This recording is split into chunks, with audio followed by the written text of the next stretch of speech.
Is it live? You are Hell yeah. live. Hey, so did you watch the latest Superman movie?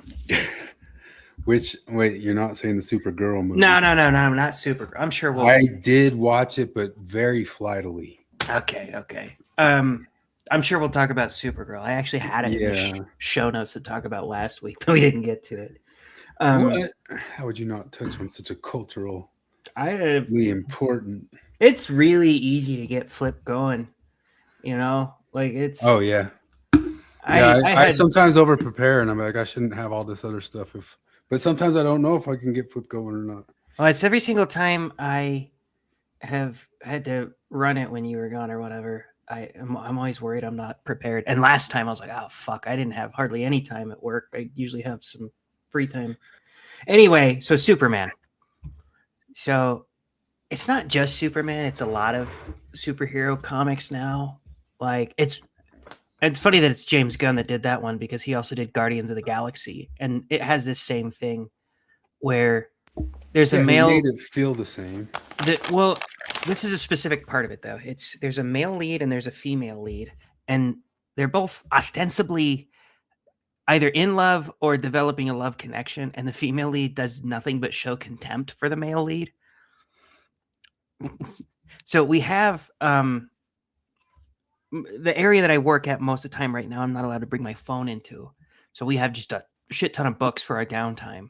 And somebody brought in, oh, Charles watching Fargo season 2. That's my favorite season of Fargo. I fucking love it. Fargo's awesome. Well, It until Yeah, I never even bothered with 5. 4 was like okay, I couldn't but with 4 because the premise was too ridiculous, and then 5 was, I mean, paint by numbers, woke well, crap.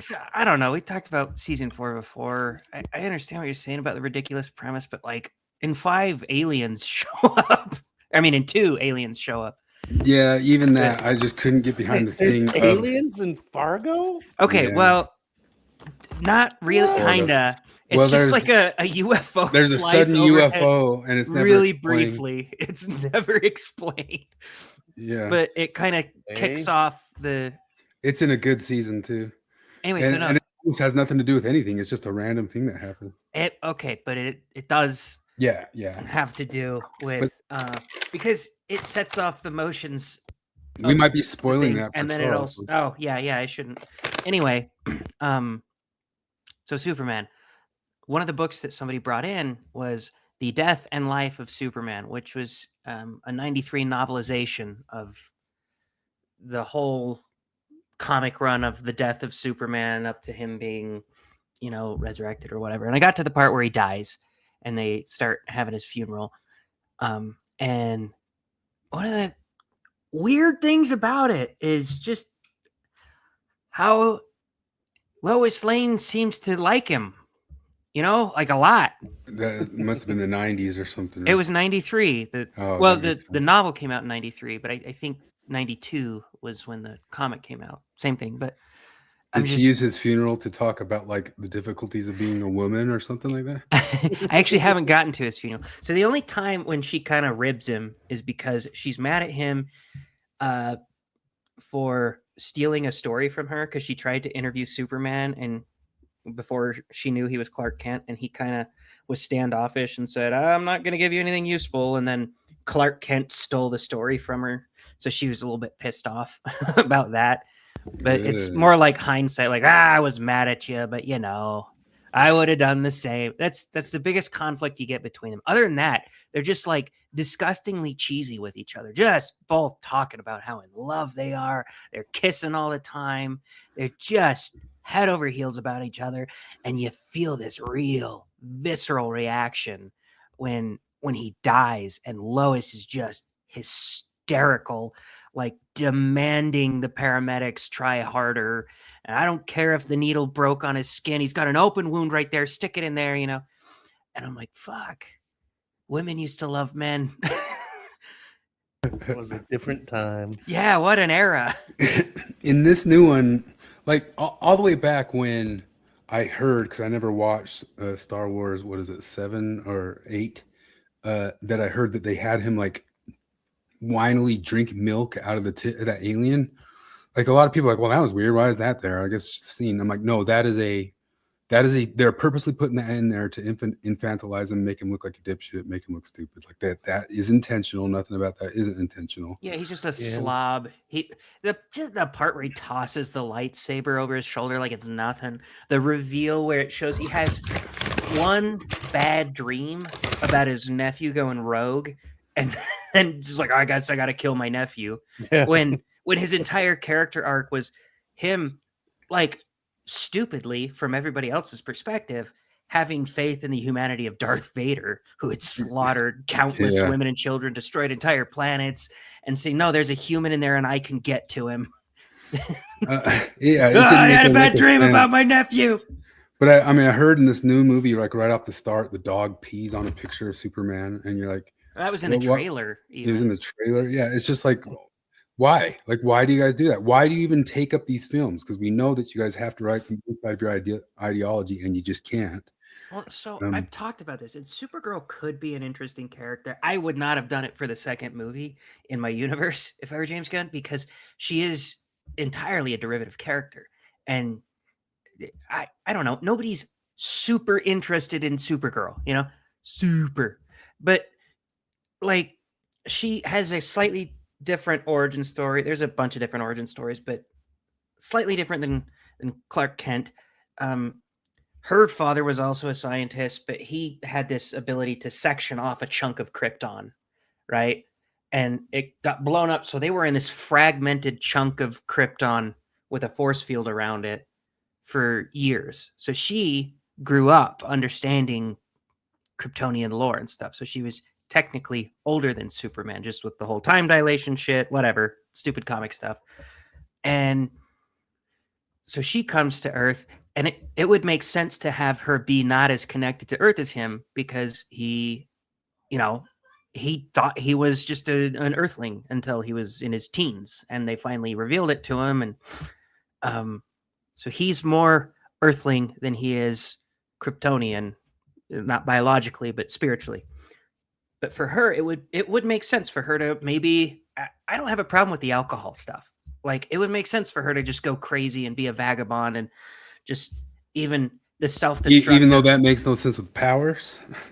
Well, no, it does make sense, because in a stupid way, it's Superman's stupid, okay, but she flies to a planet that has a red sun, and a red sun, there's red kryptonite.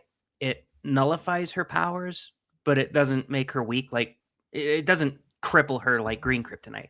And so it nullifies her powers, so she can just get blackout drunk. So then, why was she drunk by the time she got back to Earth in the movies? I mean, I guess she could probably fly there in like a quarter of a second. I don't know, but and so it takes 3 minutes to sober up or something. With you would healing think power? so. I don't know. You can't. I've learned this lesson. You can't think too hard about the powers, because they always just collapse in on themselves. But it would make sense for her to have all these self-destructive things, and maybe even have some animus towards Superman. I wouldn't even mind the dog pissing on the picture of Superman if by the end of the movie what you realize was, that was fucked up of me. I wasn't taking this calling that I've been given seriously, and now I need to step up to the plate. And you were right about all this, Superman. You know, like, he should be a guardian, but he's or a almost a father figure, a guiding light to her. But everything I've heard about it, all the spoiler reviews I've heard, it doesn't really sound like she has that at all. Like, it's not much of an arc that she has. No, I listened to the entire 6-hour EFAP review of the whole thing, which I also did with the Star Wars stuff. Like, I listened to all these like minute by minute reviews of these entire things, and I never watched the movies if they're that bad, which is kind of wild. But it is just culturally interesting that they're still stuck in that moment, that they still put out a movie that they know would probably fail even if they did it well, just because the character is derivative. Like you said, it's not like a main like headlining character unless they like knocked it out of the park and got word of mouth on top of it. But they're doing it to something that they know demographics wise only really appeals to men. They do it claiming they're making the movie for women, then scream at men when not enough, when it fails. Even though if you look at the demographics of who actually went, it was men. It was not women. Women didn't go. But do they know? Like, do they know that they're doing that? No, do they actually know that a Supergirl, even like the best made Supergirl movie of all time, would still appeal more to men than it would to women. I they have to know that from numbers and demographics and stuff. Yeah, but the numbers and demographics are only indicative of our social conditioning. I think they do because it's a little bit of like that. It's actually one of those political problems that if you're just like a homer for somebody, they just start assuming that you'll be their homer and they stop appealing to you in any sort of way and do all this stuff to appeal to the fringes, which is a bit of what's going on with the Mormon church, appealing to that Pono guy, which we'll get into here. It's a lot of this stuff that if you listen to like the libertarians who they've got no chance or anything anywhere, but they're like, if you want us in your coalition, you have to appeal to us.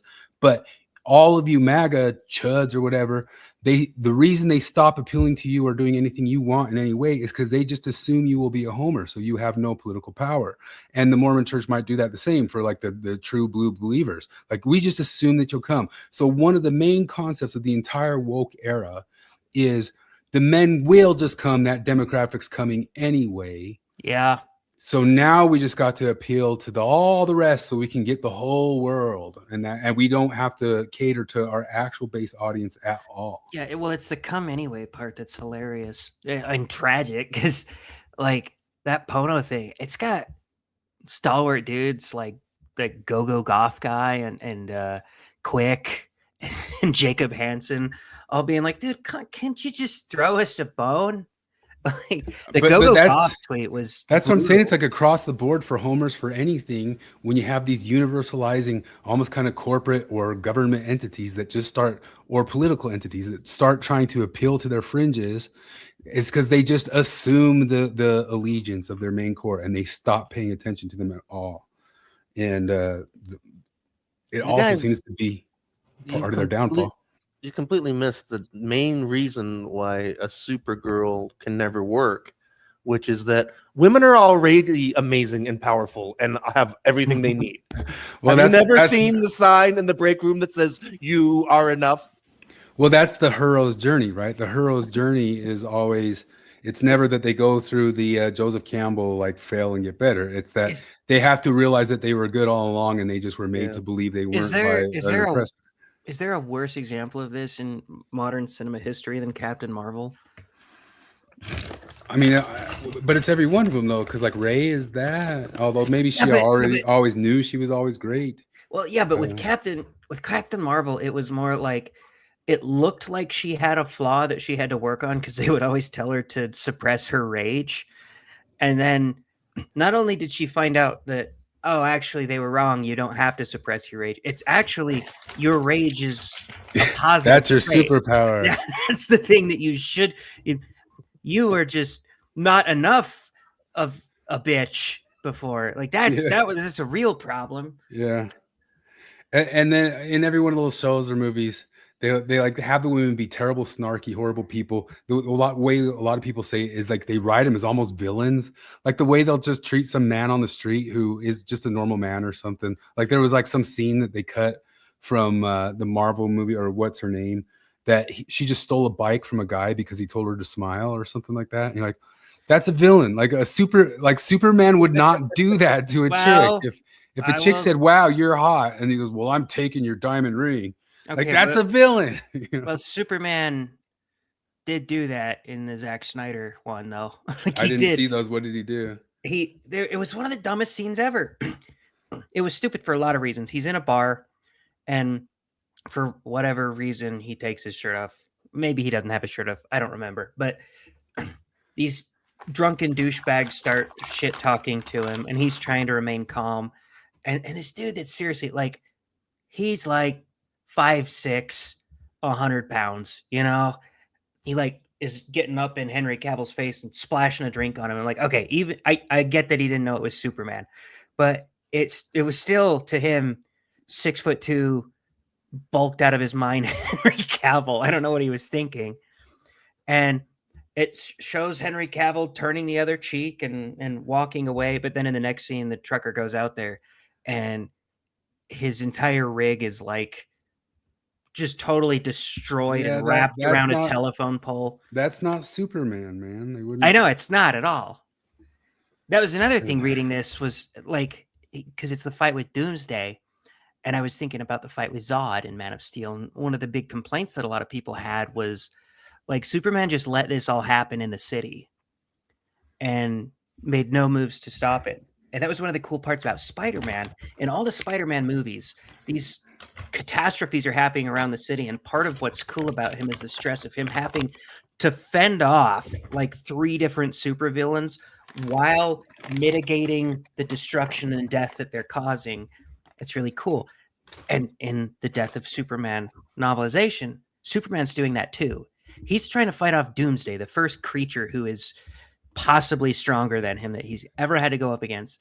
And he's taking the time to like, he throws Doomsday at the bottom of a big lake so he can have time to go save a woman and her children from a burning house and then get back, all while having a massive gash in his gut. But Zack Snyder's Superman didn't even, it was so easy to do too. Like you just have him try, but be helpless to defend, to steer this away from the city. It's funny just to imagine like current day Hollywood is incapable and will always be incapable in their current state to write Superman. They cannot do it. There will be no chance that they do it right. But that's because they can't just have like a basic straight hero who's good and well, that's just boring. It's just boring to you guys, Well, that is the other thing. Reading this book, it's just how fucking pleasant Superman is. Mm-hmm. It shows his thoughts and it shows his words, and it doesn't matter the amount of stress he's in. He like smiles at the person he's saving and tries to make them feel at ease, all while like dying inside because he's just got the shit kicked out of him.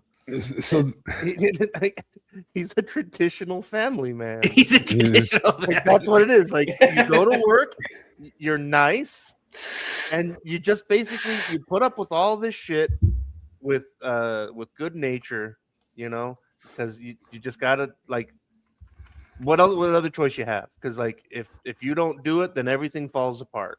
Like that's what that is. Yeah. Then they have. It's like the ultra classical episode of Simpsons. Like when I was a kid, I thought it was so sad. I guess because of my family upbringing. But like the episode about when Maggie is born. Yeah. That was do it for her. Oh shit. Oh wait, was that Flip that time? That was me. No. Oh. That's jeez. I keep doing it with my smoke and the thing up there. Sorry about that. Yeah. But they do it for her, where he's like, he gives up his dream job. He's got everything where he wants it, but then he goes to the job he hates, where he's treated like shit, because that's what he's got to do. Yeah. Like, can you imagine any feminist saying like treating that as like this is an ideal. This is what people should look up to. It's like just like that, like. Being a mother is hard. Well, it's worth it. You got the opposite of that. You got Stevie Nicks saying, "Well, if I didn't have abortions, then I would have never been famous." And we're like, "Yeah, we know." And then that becomes a Rob Henderson luxury belief because she talks a million other girls into doing that for their daytime cubicle job. Yeah, give my wife the crystal ball that shows her alternate realities where she aborted her children. And she is just unbelievably rich and famous, and then give her the option. You can live in that reality or this one. See what she does. So then there's this issue beyond their writing, which we talked a little bit earlier between us, just about the self-inserts, which the women, when they go and write this stuff, I think I had some, this Lego study here. Did you guys read that? This Lego study that says like when boys play with Legos, they make themselves become Batman in the concept, and when girls play with Legos, they make Batman become them. And if you look at that, everybody always says like Kathleen Kennedy was just a self-insert. There's a million episodes if you've ever followed that, like Diversity in Comics guy, or those different people of just all these different writers who are women who make themselves self-inserts. This Millie Alcock in this movie, like let's make her. Oh, just a drunk 20-something who has a dog and she's kind of bitter. And that's just, they hired some chick off the street who's a 20-something who's probably drunk and has a dog and is bitter, even though she's given everything in the world. So she just self-inserted. They do it so often. They like Mindy Kaling did it with Yeah. Velma. And it's not just that she made Velma Indian. It's that she made her a snarky cunt. Like she couldn't she couldn't just be Velma's not a snarky cunt. She's a curious, smart nerd who can't see very well. She's not a very deep character, but she's not a snarky cunt. Well, what will make it? What would surprise you if it turns out Troy in the new Odyssey or Helen of Troy? She's a snarky, sassy woman who don't take no shit off no one. Look at this. This is my favorite tweet in a long time. 42 years ago, William Gibson introduced the world to Neuromancer. Now the next chapter is loading Apple TV.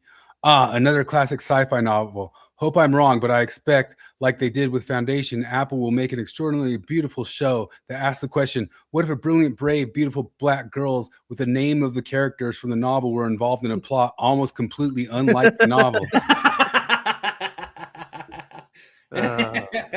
Yep. Did you ever see the Daughter of Starfire? Yeah, I think we brought that up on here. That one was maybe one of the worst self-inserts ever because it's like a fat goth chick. Because Starfire is like a hot, like what you would imagine is a superwoman. Yeah, she's a hot alien that's a little bit aloof because she's learning Earth culture and stuff like that. She didn't speak quite correctly. Clearly not a self-insert from whatever dude probably wrote her. And then you get his daughter. You get this short, portly, lesbian-looking goth. Like that writes a short, portly, lesbian-looking goth. That's amazing. Supergirl by XTC stuck in my head now because of this conversation. You know that song? Yeah. It's a great song. But then there is this issue here, which is an issue. It's mean, but it's an Billy issue. Alcock's Supergirl looks like these three characters. The biggest comparison is to Choctaw from Land of the Lost. Trolls claim her blonde hair and facial expressions resemble the furry TV character, and the meme has spread widely. The problem is, it's like, it's not even a joke. Like she does. If you remember, she was one of the ones I was talking to you guys about my theory on fetal alcohol syndrome. That Hollywood's trying to push fetal alcohol syndrome beauty on us because with the, what was it, Rat Summer, where they said, wow, all the boys are like rat-faced young rat guys who are supposedly hotties. And then Anya Taylor-Joy or whatever, and this girl were out, and I'm like, if you look up what fetal alcohol syndrome, that's what they all have. And they're pushing it on all of us as if that's what's attractive Across social media. Another viral comparison is to the feral kid from Mad Max 2: The Road Warrior. Fans say Alcock's short blonde hair and features look almost identical to the wild boomerang-wielding boy from the film. The third comparison is to actor Will Poulter in We're the Millers. After the trailer was released, fans joking that they looked like siblings, or could even swap roles. Everyone is saying Millie... It's mean, but it's just true. They also try to make her look dumber because I didn't even realize that's what she looked like. Everything I know about the Supergirl movie is like 4 like YouTube titles that I never watched because I just never cared about this stuff. Like even since I was a kid, like I kind of feel fortunate that all of this is just washed over me because like it just doesn't impact my life at all. But she well, they made her look worse in this than because she was at the very end of the Superman movie. She was in, and she drunkenly flew into his cave to go pick up her dog, and she's like, "What's up, bitch?" You know. And even then, she looked less disheveled than she did in everything I've seen her in this movie. Yeah, I don't know. See, I just like for some reason it just popped in my head like a Supergirl movie that would watch is if it's written and starring Tina Fey. Yeah, like if we wrote a comedy version of Supergirl where Tina Fey was drunk Superwoman, that would be a great show because that's the only way you can make that work. Is it can't be a serious story. It would have to be silly. It'd be silly, but at the same time, even if they did this, and I guess they've done it on like the WB or whatever, WC. Okay, look at her face right there. Look at her face right here. Look at fetal alcohol syndrome. You monster. I hope that's an AI. That's an AI little alky baby. I hope we're not destroying a real little girl's life. I don't think we're destroying. I mean, she's like there as the diagnosis page on something, but at the same Yeah. time, and maybe they did that. But I mean, No, but you are totally right. I remember when you said that back in the day. I was like, holy, but like, I think you're onto something. Like, what is that? all the nepo babies come from drunk Hollywood actors, and then they get all the Oh. roles, and then when they get all these roles, just because they're in the limelight and they're considered A-list actors, they're trying to incept into all of us that fetal alcohol syndrome is attractive. And if you look up, because there was all these articles from the Guardian and all these things that said it was Rat Boy Summer, and they said all the males in Hollywood now have rat face, and it's hot. Rat. And dead seriously, if you look up Rat Boy Summer rat face, you got like the bear, you got Miles Teller. and if you look up what fetal alcohol syndrome does to guys, it's Rat Boy Summer. Like it gives them this rat face, you know. Oh. And that's my theory is a nepo baby Hollywood is trying to incept into us, and all of their drinking while their kids were in the womb. That's who's all staffed all over Hollywood nowadays. But there's a whole other aspect of this too, that as Hollywood's getting away from what do they call it? It's not, because some of it was stunt casting, like they could even say like the Helen of Troy thing was stunt casting, but there was this whole concept of, they had a term for it, but it's when they know that this movie's tanking, it was going to tank, it was not likely to do well, and they actually hadn't really said anything super ideological. And then when they knew and it was coming down the pike, it was going to tank, they traipse her out to go and say stupid stuff in the media. So then they have a plausible deniability to blame it on the Chuds. Like they traipse out the culture war to protect their own jobs so that they can say, oh, it's because this whole thing tanked it. And then there's all these think pieces from all the same places, and it's used as a scapegoat. Yeah, well, it's I don't know. They try to do that with everything now. Is just blame it on review bombing by Chuds. Heads I win, tails my movie sucks. Let's look at the so look at those men right there. Look at the fetal alcohol syndrome issues in men.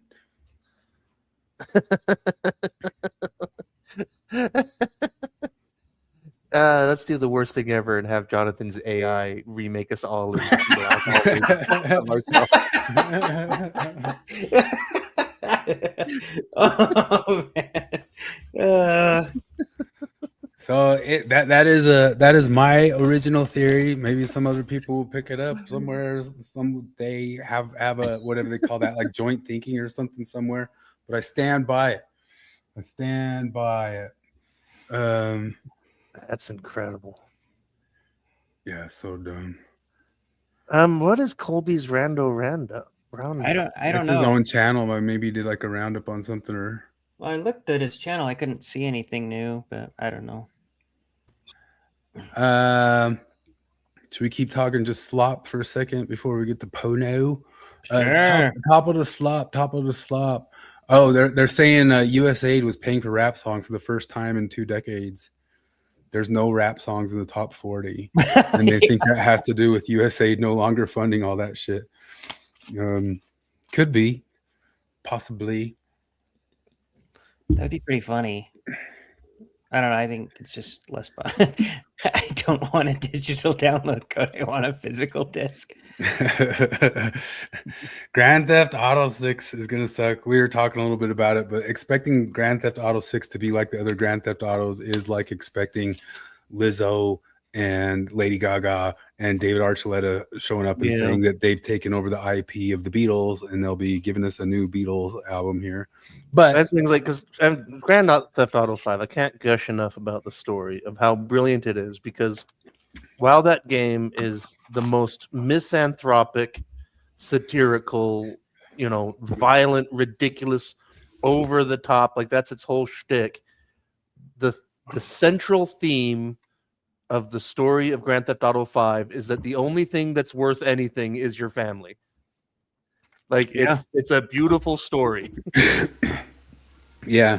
But on top of that, it's supposed to be misanthropic, and those guys, I bet you the new people, because they got rid of anybody who had anything to do with that old stuff. I think some of them started on this because it's been around so long, but they've all been, thrust out over the era that since the last one has been out. Like everybody who had anything to do with the creative stuff of the original 5 games ain't there. Yeah, that's Troy talking about like the inside of AAA gaming and how like the PR and the executives and the PR start getting in everybody's ears, and the hiring of the young people that are completely disconnected, spiritually from what came before. And it's like, yeah, I guess that's it. Like, that's why it all sucks. Like, because that thing's like 10 years ago, if they announced a new Grand Theft Auto game, it's like, shut up and take my money. I will pre-order that shit. I am ready to go. But like, those days are gone. I'm not pre-ordering anything ever again if it's coming from a major developer. I mean, it's the way that corporatization goes, and the thing is, like, whenever we start like griping about that, like, there's a bit of a sensibility in me, like, am I talking like a commie here? And I'm not. I'm just talking more about like, there's some parts or aspects of corporatization. Like, I'm not against the capital or the money making aspect of it. If you think about it, that way of managerialism is how we won the world wars. You know what I mean? We instead of pumping out the bestest and nicest tanks and the bestest and nicest cars and we started pumping out efficient, fast ones, and just got efficient on everything, pumped it out. There's parts of corporatism that make sense or work for certain things, but then there's parts of corporatism like entertainment or churches, you know what I mean, where it's like, well, this is going to start sucking the soul out of a thing too at the same time. So like, my gripe of the corporatism isn't like this Marxist anti-capitalistic thing.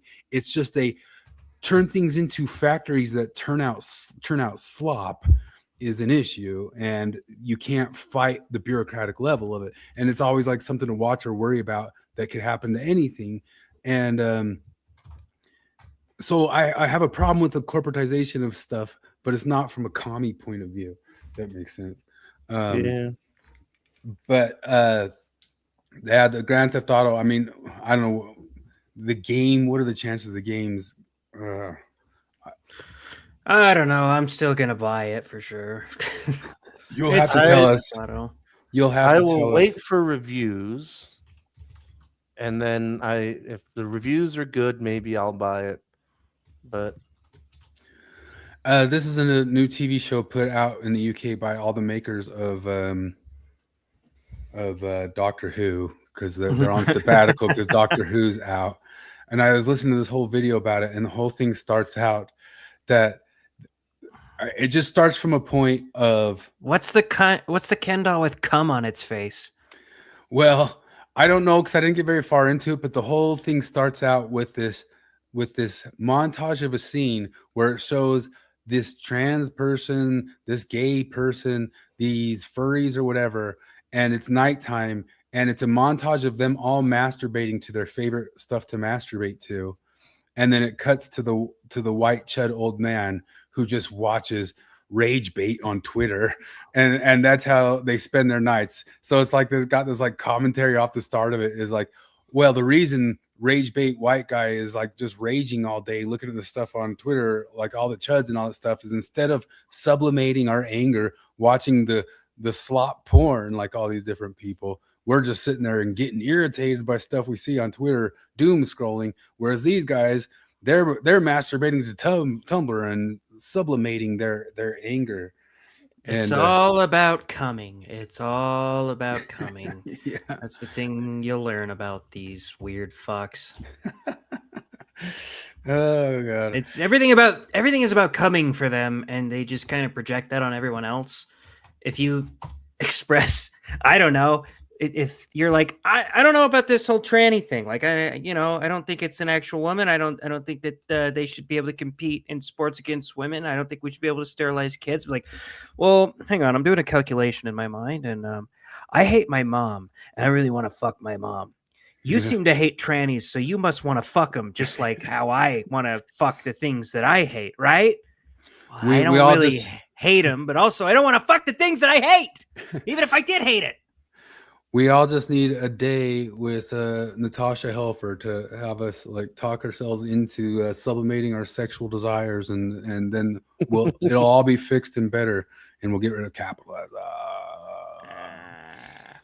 I was watching Kamal Nanjiani complain about how evil people are never just evil. They always have to have a backstory that makes it explainable. And like, why can't an evil person just be evil? Mom, pretty base there, Kamal Nanjiani. And then the next thing I clicked on was him complaining about anti-woke comedians. And then, which is a big thing nowadays. Like Mark Maron started it, and all of Tim Heidecker is here complaining about it. And all they do is like talk about how dumb and stupid Austin is, and the Joe Rogan, and now that all these comedians are anti-woke and they just suck and they just say the same thing. But he says here, the anti-woke comedians have made it harder for non-culture warriors to perform their original material. It's really weird to go up after someone who did a bit about how interracial dating is wrong and did pretty well with the crowd. Who he commented on Johnny, who is himself in an interracial marriage. I'm first off, I'm positive that the joke didn't happen, or if it did, it was ironic. But secondly, he would stand up with clapper if it was a black guy complaining about it, or a black woman. Right. This is brave and brilliant. We had this discussion at work. I was talking to the wokey lesbian and the normie Democrat at work the other day, and they started talking about racism or something. And the normie Dem guy was like, "Yeah, man, I saw this video, this black dude that was, like racist, and you don't see that very often." I was like, "You see it pretty often." Like, well, not like in real life. No, you see it pretty often. That is all black humor going back to the 70s. The only racism I see in real life, it's the black stuff. Well, yeah, but also, like, that's another one. Is like, and statistically, like the surveys bear that out. Well, I even told her, I was like, "No, you see it, you just don't pay attention, because you would only see it if it were the other way around." I mean, how many black guys have you heard say, my daughter gonna marry no white man? He's like, "Well, yeah, that does happen a lot." I was like, "Okay," and it doesn't even make you flinch. It doesn't make me flinch even, really. But if I said that about my daughter, you'd be like, "Dude, come on." He's like, and it's tiresome. You don't even want it. Pointing out that double standard feels like such low-hanging fruit that it makes you feel like a boomer every time you do it. Yeah, because it's infinite. It's infinite double standards. I mean, that's what I got all down here. In fact, I'm gonna try to start documenting better and writing down and logging cognitive dissonances we land on. I kind of started doing it tonight, but I mean, we've talked about so many millions of them over time, but I've got like a good list going already. So I'm finally kind of putting them in a thing, and I want to make the list super long. You could even make like a book out of it if I get far enough. Charles says, "Come on, Johnny used to be part of one of my favorite podcasts. What happened to steroids?" Could you imagine like getting as shredded as he did to make that shit movie? Oh, I know, that would be depressing. That's got to be one of the worst things ever. But and they hardly even used him too. He's barely in it. I never watched his podcast, but his stand-up was really solid, back like 10 years ago. He used to come on with Pete Holmes all the time back in the day, and I liked them together. I agree that he was a capable comedian. But yeah, I don't know. I mean, well, the funny part is a lot of what he would talk about is totally unrelatable to me. It's like growing up in Pakistan, like that. I can't relate to that, but it was perfectly hilarious. Yeah, but it's always the same thing. What happened to everybody the past 15 years? Like, I don't know. Is that enough slop? Is there any other slop out there? I watched The Sheep Detectives, which was a good movie, but I cannot handle the CGI of the sheep. It just sucks too much. It was good? No, the movie's good. Oh, yeah, that's weird. I saw the trailer for it, and I was like, why would anybody want to watch this? I'd seen a bunch of people say that it was good, and even like all the anti-woke commenters said it was good, and so I went and watched it. I'm like, yeah, it's good, but I just cannot. Like Babe from the 90s looks so much better than this. It's unreal, but I don't know. Well, you did better than me, because last weekend I went and watched fucking Toy Story 5 with my kids. Oh yeah, that's some more slop. How'd you like that slop? Ass. It was shit. It wasn't as bad. Nothing redeemable at all. Well, the redeemable part is that it wasn't as bad as the fourth one, because the fourth one was like actively subversive to the entire moral of the Toy Story, you know. But this one, it wasn't subversive, but it was more like a spin-off. Jesse was the main character. Woody may as well have not been in the movie at all. I remember reading, because Woody left everybody, abandoned his kid in movie 4, and the guy writing number 5, he was like, I was trying to think of a reason to put Woody in this movie because everyone wants him. So I tried writing a script without Woody in it to see if I liked it, and I didn't. And I was like, so wait, did you just take that script and then just like chuck Woody in there as a side character? Because he doesn't do anything. Like if Woody were not in the movie, nothing would have ended up any differently. And Buzz, he's not as retarded as he was in the fourth movie, but he's also fairly useless. I mean, his whole thing is he wants to propose to Jesse, and he finally does at the end. But it's still, he doesn't do anything to move the plot forward. Yeah, expecting Pixar to be better is just like Grand Theft Auto. Is just like you know, same thing I said about if the Beatles IP got replaced by, you know, we have some slam poet tell us he's going to give us some new Robert Frost or something like that. Brad Bird and John Lasseter aren't there anymore. It's not the same thing. It just doesn't work with IPs. It just doesn't work. I could imagine a scenario like think of Alien and Aliens. Those were kind of two different auteurs who gave their, you know, James Cameron and what's his arse before it, who kind of gave their own spins on the same franchise, so somebody could kind of carry it on. But that's like so rare that somebody else picks up and carries on. The only other thing I can think of in history is the way Gilmore ran with Pink Floyd. Like, has there ever been anything like that before, where like the version where somebody else was kind of doing all the creative stuff was taken over by somebody else, and both versions of it were great? I was gonna say, like the last part, the both versions were great part isn't true, but like your band, like it cracks me up that because like I remember the first time I saw it, and it was power pop. When I was playing with Justin, yeah, like it was. Well, that was somebody else writing it. That's what I mean. It's like it was a girl-fronted power pop band that like you just came on as like a favorite guitar player, and it was like this guy's all project, and then he's like, I'm not doing this anymore, new project, and you guys are like, all right, I guess we're the band. And over the years it morphed into Americana, like super high skill Americana, whereas like it started out as drum machine synth band, and it was drum machine synth band stuff and the stuff. I guess that was just me taking over, but it wasn't named the same thing at that time. But oh man, I should show you the stuff that guy did afterwards. He made he made some synth pop stuff. And he started calling himself Aleister Crowley or something like that, and wore a wig. Yeah, I remember. Yeah, like it was some kind of emo goth thing. It was extremely stupid. Yeah, somebody's getting a phone call. It was bad. What? I heard a phone ring. I'm getting some texty stuff, but my nephew just had a baby. A baby. A baby. Anyway, I noticed up there that who was it? Blue Meanie said he was in Pennsylvania. He's there for the 250th.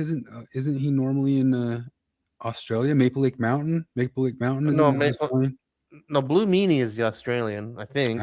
Maple Lake Mountain. Where are you normally? Well, right now in Pittsburgh, PA, for the 250th.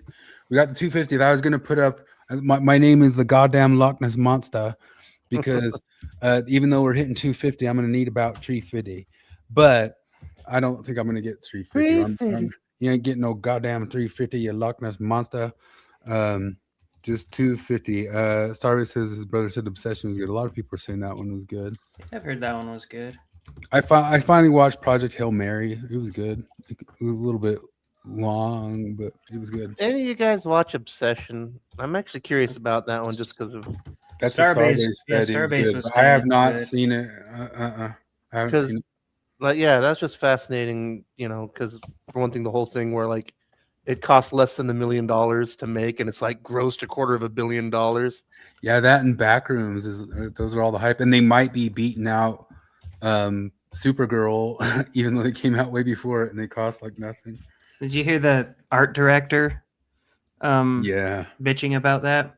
Oh Yeah. yeah, Because it was a low that was budget extremely film. stupid. Because like you just put Yeah, that she on a had- resume. Yeah, she Like had her you- foot in the fucking door. Yeah, exactly. Like that's on your resume now.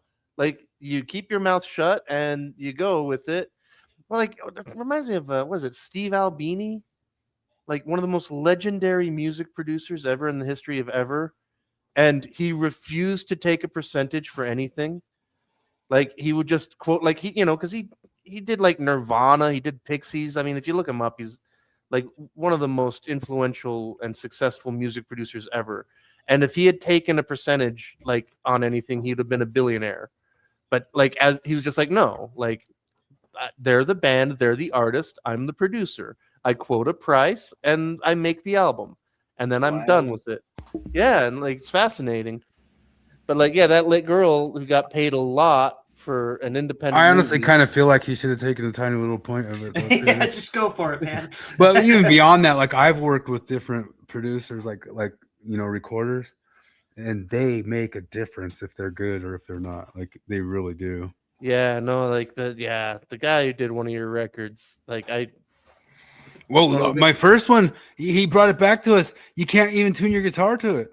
He like brought it back as like all out of tune from like normal tuning. And we're like, what did you do? oh, yeah, Like it's there's not occasionally- tuned to like normal tuning. because Was like, he a hipster? I feel this way about a lot of sound guys where I'm like, do you even like music? Like, how did you get into this job? Like, were you the dishwasher? And then one day they're like, hey, we need somebody to twiddle the knobs. And you're like, all right. I remember right when I got back from my mission, a lot of my friends had gone from just kind of normal dorks to full on hipsters. And we went to like a local show and there's band playing. I still remember it was Sunblood Stories, I think was their name. And we're listening to him and it's pretty good. And there's a dude with a tenor sax up there. And I play alto sax, so I was kind of excited to see it. And when it comes time for his solo, he just jumps up there and he's in a pair of overalls and that's it. And they're high waters and he looks homeless. And he just starts like blowing into this thing. And I was like, He's what the Yoko Ono on the stage? Yeah. And I'm like, what the fuck is this? And one of my hipster buddies like, no, dude, I get it. I get what he's doing. No, you don't. This is crap. And you just want to be on the cutting edge and be like, actually, I see the artistic expression in it. No, you don't. Yeah. Anyway, that's it for Slop. We'll just keep on slopping through the world. I'm excited to hear you guys' reviews on Grand Theft Auto 6 when they come out. Is it even never coming out? It already got delayed, right? It's any day, isn't it? No, it's November. Man, Oh, they're is it talking that about it this soon? much, this ahead. Well, the Well, it's reason they're supposed to come talking out- about it, Wasn't it supposed to come out last year? it was supposed to come out. It's been delayed a few times, just like Red Dead 2 was. But this time it seems like definitely, probably, because the reason it's in the news right now is because that you can pre-order it now, and and it shattered the records of pre-orders of the previous game with the record of pre-orders, which was Grand Theft Auto 5. And But it's also breaking all the news because they for sure will not be creating any sort of physical version. well, so the reason everybody's mad, there's one reason is because you can buy the normal $80 version or you can buy the deluxe $100 version. So it's already a bit of a price hike, but also the deluxe version, what it comes with is a few cosmetics like special gun and clothing skins, some cars, and Nothing but it game also changing. Just it also comes with, people are really mad about, there's a couple shops that are specific to the deluxe edition, And you'll supposedly see them in the game, but you won't be able to go in them, and it'll be telling you that you don't have and like an extra garage. I don't know. I'm not too mad about that. Like, it's obnoxious, but whatever. The thing that people are really pissed about is that they swore up and down.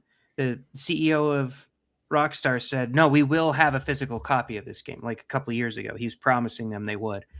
And he was clearly like double speaking us a bit, because he's only barely technically not lying in that you can go to a GameStop and you can buy a case that inside doesn't have a disc. It just has a single time use download code. Oh, brother. So it totally fucks over the resale market. And Yeah. and you can't lend it to your friend, obviously.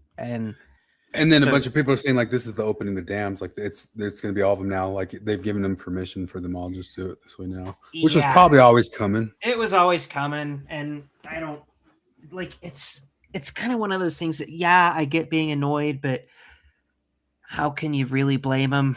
You know, like of course they were going to do this.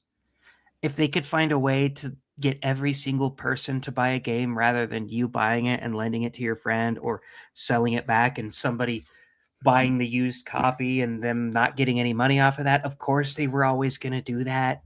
Well, beyond that too, of course they were going to always get away from the extra production of producing hard copies of stuff and sending it out and all that sorts of deal.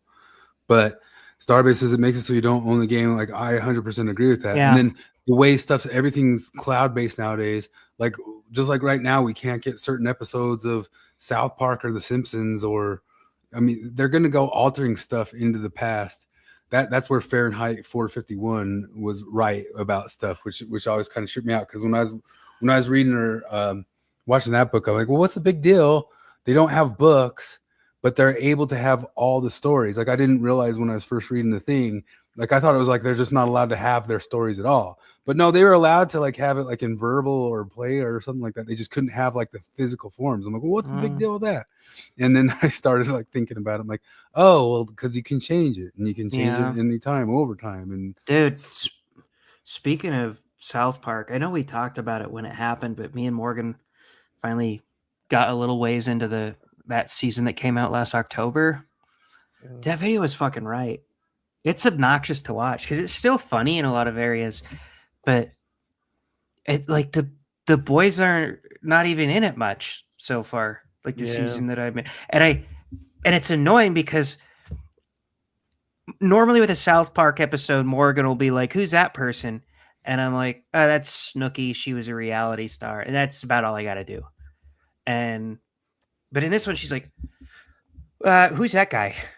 That's Stephen Miller. He's in Trump's cabinet. Like, who's that guy? It's like covers like people like that's 10 Peter people down. Thiel. Like who's she? That's a Christy Nome. Like, oh, why does she have shit on her nose? It's like 'cause she's way kissing Trump's online. It's like way online news watcher people. I mean, it has Chris Christie in it. It has. It had one that they focused the episode on. I can't even regurgitate the name now, and who I didn't know, and I'm way online. I'm like, who's this guy they're even complaining about? And it was a frustrating season. However, I would say for Trey and Matt, if there's anybody capable of just kind of dropping a storyline and getting back good, it's them. Oh, for sure. I don't think they've lost it or anything. I just think it focused. I don't know. The Trump stuff should have been a side thing. I don't care if you shit on Trump. It's very easy to shit on. I mean, yeah. For one thing, the Mr. Garrison Trump. I know. So great. I loved that. I stopped watching that because I watched it as it came out. I watched the first episode, and then when it revealed that he was no longer Trump and they just had Saddam Hussein-esque Trump, I was like, no! Yeah. I love Garrison Trump. His campaign slogan, fuck them all to death. What exactly do you mean? I mean to fuck them until their souls leave their body.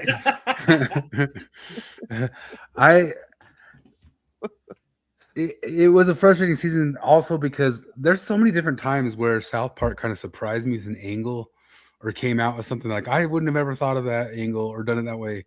And their Trump attacks that's exactly how everybody thought of attacking Trump all along. Like he's mad and he has a small weenie and he's Hitler. And I liked I liked him threatening to sue everybody. Mm-hmm. But part of the problem was like they just took Saddam Hussein from the movie and put Trump on him. That's all it was, you know. The Saddam Hussein character was hilarious, and it didn't really resemble his personality or leadership at all. He was just so evil that he was fucking Satan and made Satan feel like a beat bitch. You know? Charles says, I don't say this with any pride, just matter of factly. I haven't owned a single piece of physical media since I got home from my mission. Netflix and the iTunes store came out while I was on my mission. I sold everything before I left and rebought them digitally and ripped them all from friends. I mean, I think it would have been hard for me to keep everything that I ever owned, and I'm for sure the same. I don't own hardly anything. I own like a couple games. I feel sad because I sometimes like wonder where my Super Nintendo stuff is and all that sorts of stuff. And I think some of it might be at my parents' house from when I was a kid, but I definitely owned stuff over the years and I don't have it now. And it's just from tossing it, from getting lazy in movies and media. But I think it's weird with movies and all that stuff because I don't ever like buy off Amazon or something like that. So I guess the only movies I ever have is what's streaming. Yeah, well, I've got I was probably 2007 when I just started buying DVD box sets of The Simpsons and a couple of Beavis and Butthead. I had Simpsons through like 15 and I don't have it anymore. I had 10 seasons of The Simpsons. They all got fucked up during my mission because my family hates me, I guess. I watched all those and listened to the commentary. My mom actually got mad at me because I remember she emailed me on my mission. She's like, "Hey, where are your guitars? Ryan was wanting to play on them." I was like, "I left them at Mick's house." She's like, "Why did you leave them at Mick's house?" "Because you guys are going to destroy everything that I leave there." And she got really butthurt over that. And then I come home, my Xbox is totally fucked. All my games are just scratched to hell. My Simpsons DVDs are on the floor. So, okay, glad I didn't leave my guitars with you. Yeah. There was a time frame where I really liked having DVDs and listening to director commentaries. I listened to a lot of that stuff. Yeah. But not no more. I mean, I guess that's probably online somewhere, but I don't know. Well, I had a buddy whose wife made him get rid of his big DVD collection like 10 years ago. And he was like, "Well, I'm getting rid of all these DVDs. Do you want them?" And I was like, "Yeah." And I think I've watched a couple of them because like I have all of them available on streaming. It's just like 150 hard copies of DVDs that are just on my entertainment center shelves. And I can't really bring myself to get rid of them. It's just, even though I don't use them ever, I kind of just like having them. I sometimes wish I still had like old Disney stuff that I used to have because I will not pay for Disney again. I'm not getting on any Disney ever again. But I guess that's just that, unless somebody gives me like a login or something like that.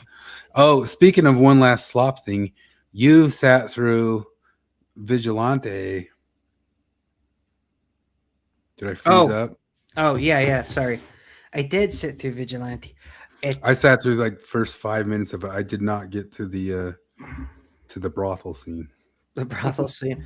So I understand what they were trying to do with the brothel scene because I actually listened to an interview with Armie Hammer who he's like, early on reading the script, I was like, this guy's clearly autistic. Mm-hmm. So they talked about a scene that shows his autism, and it's like, I guess this does it. But it's kind of he's fucking the hooker, and like in the middle of it, he looks up and he sees mold in the corner, and he's like, "That's black mold. When the people that you fuck shower, do you open a window?" She's like, "No, I don't own the building. I don't care."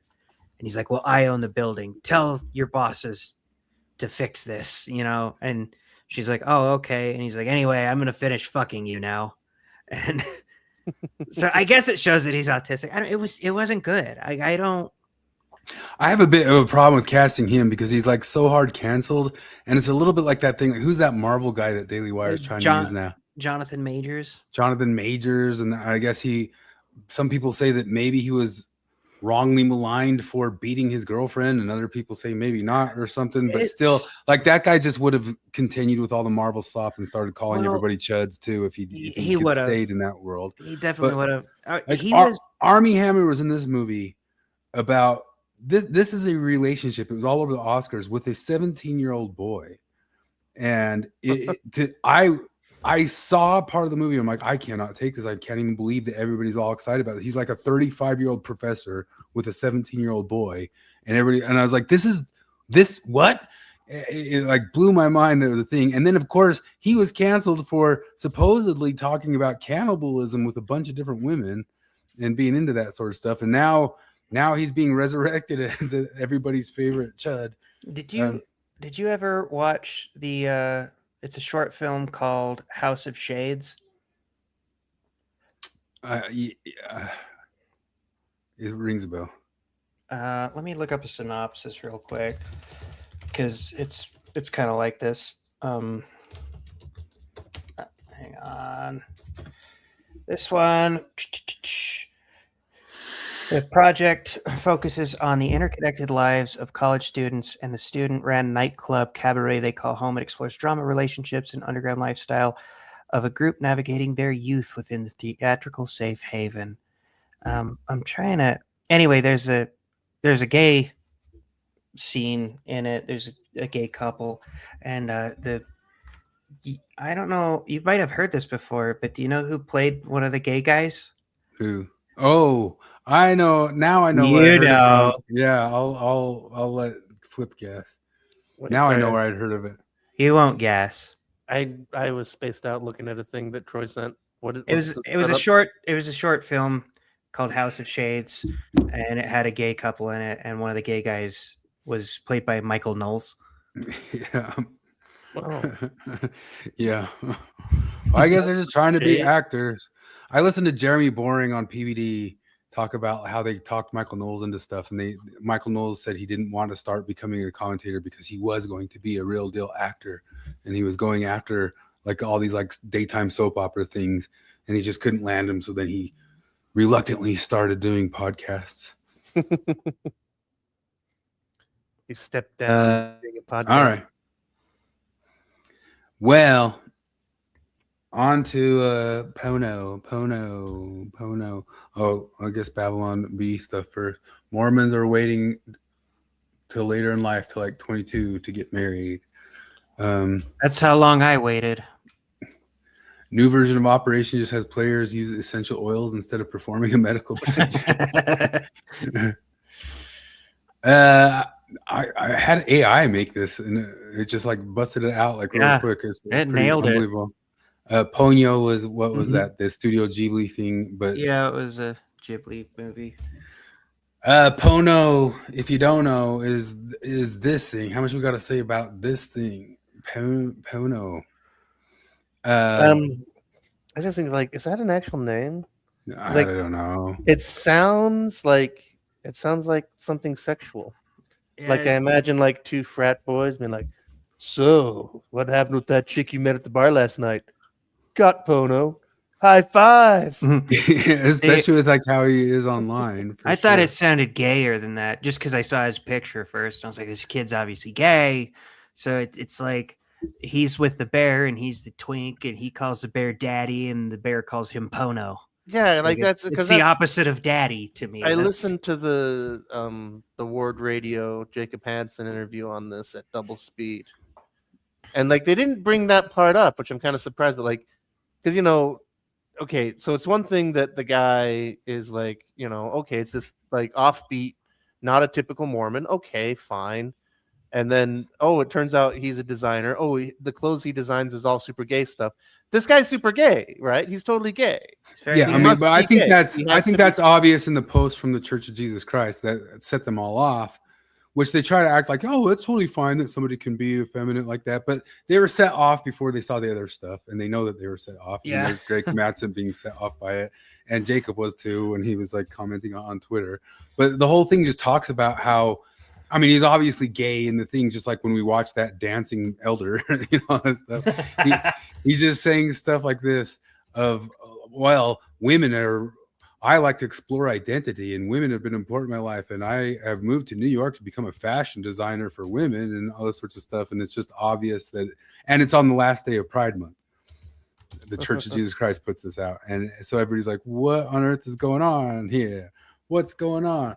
The church, we need to find a way to reach young men. The church's PR department. I have an idea. Gay stuff. There's Jackson Washburn playing the hatchling. The hatchling. Is there something objectionable to the post? But yeah, so obviously just from the original post, which you could like say, okay, well, we're trying to be nice to the to the femboys or whatever type stuff, but they were already set off by it. Everybody knew already what this was signaling.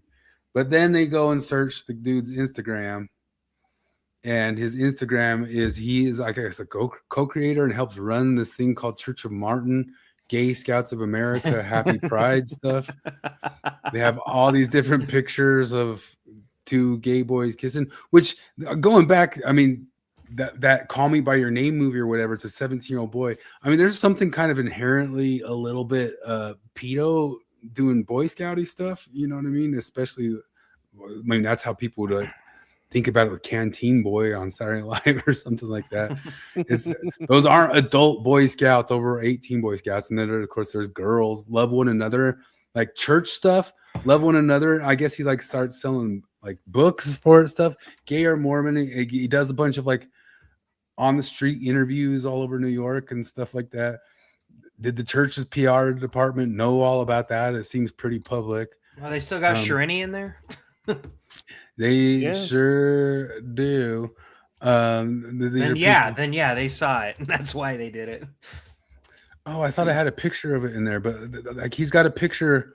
I didn't put it on there, I guess. Maybe I'll pull it from the messenger.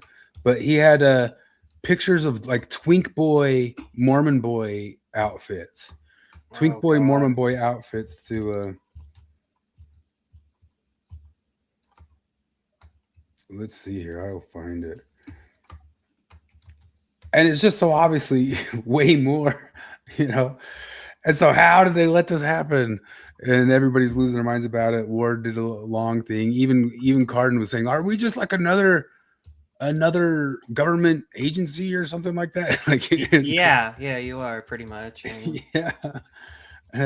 And where's like the reach out to the young men and all that stuff? Charles is like, damn, all this gay stuff under Oaks's watch. Oaks is 90 whatever, you know, like there's the twink boy outfit. It says Mormon boy tee, and they got like some like gay scripture stuff. I love my Mormon boy is what it says on the midriff shirt. Lord. How do they put this out? Like I guess some people like tried to write it off. I mean, they're obviously like upset that like, well, we don't feel like there's anything's like ever tossed a bone like this to hard masculinity either. Well, it hasn't. It's funny because somebody was bringing that up. I read the Go Goff whatever tweet that he said about like we can't teach our boys to be men. If we do this one, it's yeah. Is it? We're still on the twink thing. Crap. This one. Yeah. I watched this video with my wife last night. Now that we have a son, it hits much harder. I asked her, would you be okay with our kids following the church's social media page? She stopped for a brief moment and said no. She does not want our kids having worldly smut dressed up in gospel trappings advertised to them. I then told her if we are going to raise our son to be a righteous masculine man, it will be despite the church, not with the assistance of it. I then said that the scariest part is the fact that our daughters have to hope our other fathers are doing the same, as they'll need to find husbands one day.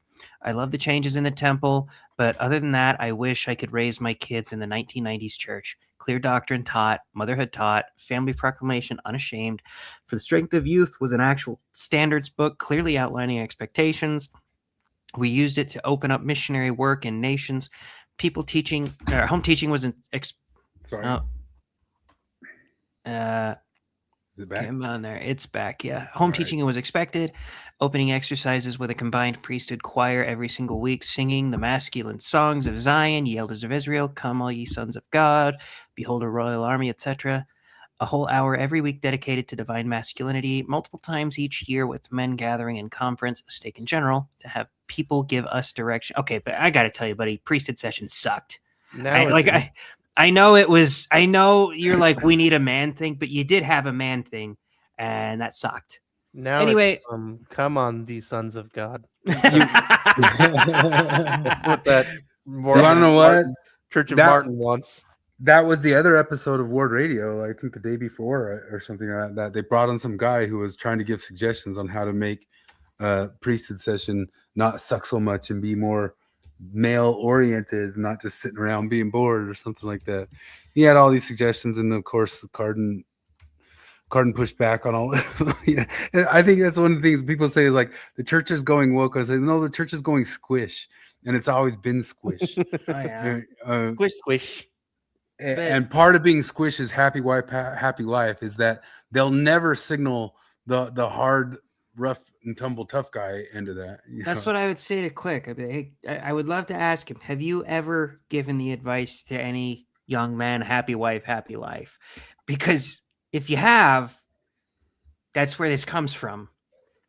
Like that's where we get all this. Well, I think even like all the people complaining when they stop and go, well, it's okay, and I understand this, and I know the brother okay, and I know this, that's all squishy too. It's squishing. You're all squishing. You're just that's how this stuff carves canyons into everything. You're all gonna be too nice to do anything or stop about it, and too nice to ever signal the other direction. But the funny part about this was this one and another one they were talking about, like, what do they do for dudes? Like, what do they put out something like this for just a normal guy? And I was trying to think of it, and I was like, oh, I remember one. And it's been like 15 years. Oh, there's a time the Christofferson gave that talk, and it's entitled "Now Let Us Be Men," and it's a talk about how his dad took his mom to a place where it showed this fancy new ironing machine, and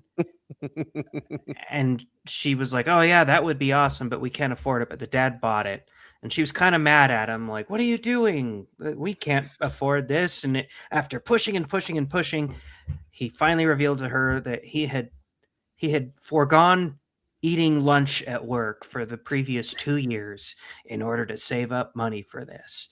And it's because it hurt her back when he when she would iron traditionally, and he said, now let us be men. And I was like, wow, that's the most encouraging masculine talk that can just spring to mind to me. And it's all about like just sacrificing for a woman. Yeah, it is all that masculine. Don't get me wrong, it's good. It's a really nice thing he did for his wife. But I'm like, come on. Well, if you know about it, that's like one of the things Andrew Wilson has always been pushing with and going and having these arguments with these trad or conservative women saying that they're actually feminists too. And usually when he gets in those arguments, he'll pin them into a corner of saying that a man's place is to sacrifice everything for a woman. They'll say that, and then it'll turn around and say, okay, so then you as the woman, what do you sacrifice for the men? Like, what do you like? Fuck off. How dare you? How dare you? How dare you say that? It's a man's job to sacrifice for women, and that's his point that even like the trad conservative women are all feminists in their own way, but they pulled up like a couple clips on Salty Saints or whatever of like, well, here's one of a guy saying being a dad's the best thing ever. That's pretty straight. But like there's I mean, they just barely hired up the outdoor boy. Like, are they going to put him to work doing stuff, or is he just going to be just out there as a squish?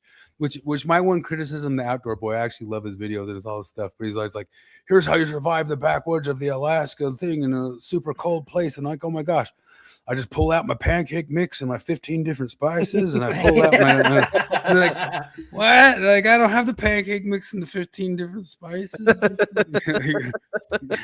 Every single time he's got like a kitchen worth of shit with him. Yeah.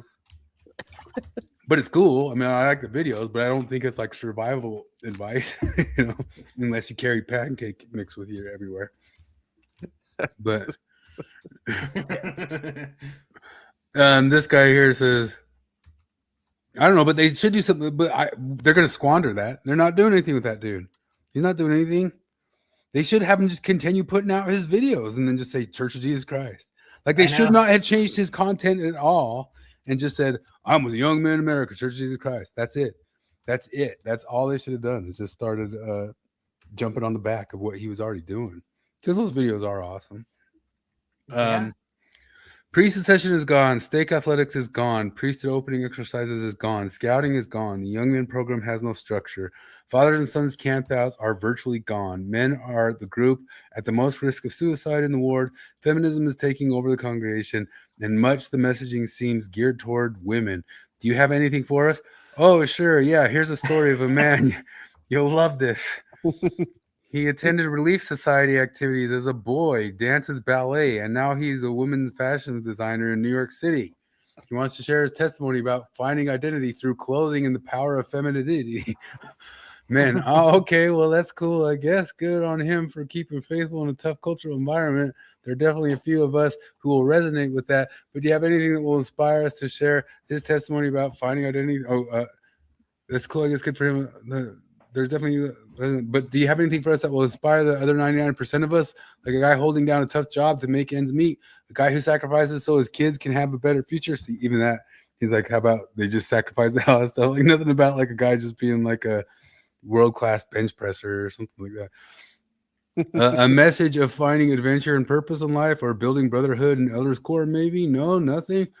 Okay, seriously, good on Poto. Poto. I didn't even notice that when I read it. Good on Poto for staying faithful in a very counter-gospel environment. I just look forward to the same supportive comments when the next article features a guy who works construction and finds fulfillment in barbecue competitions and MMA.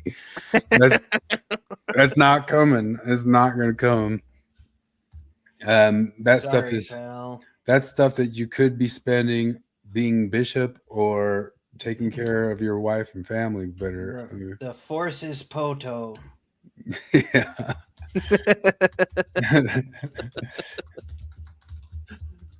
I don't know. Is this the beginning of the end? Is this a sign of where they're going? Are they really going to start pushing like this hard or is it just a one-offer? Well, it's sort of what you were talking about with the Supergirl thing. They just assume that the male audience is built in, and so they think nothing we are going to do is going to chase away the men. We got to appeal to the gays and the women and all this shit. That's all we have to do. Don't got to do anything to keep our base. Our base is solid, so let's just go after the fringes and not even keep them. Like, what are the chances this dude's going to actually stay Mormon for the next 5 years? Oh, he's gonna come out as often as David Archuleta does. I'm gonna say, like, they're gonna hook up. They're gonna get gay. They're gonna be married. That'll be a whole Netflix series.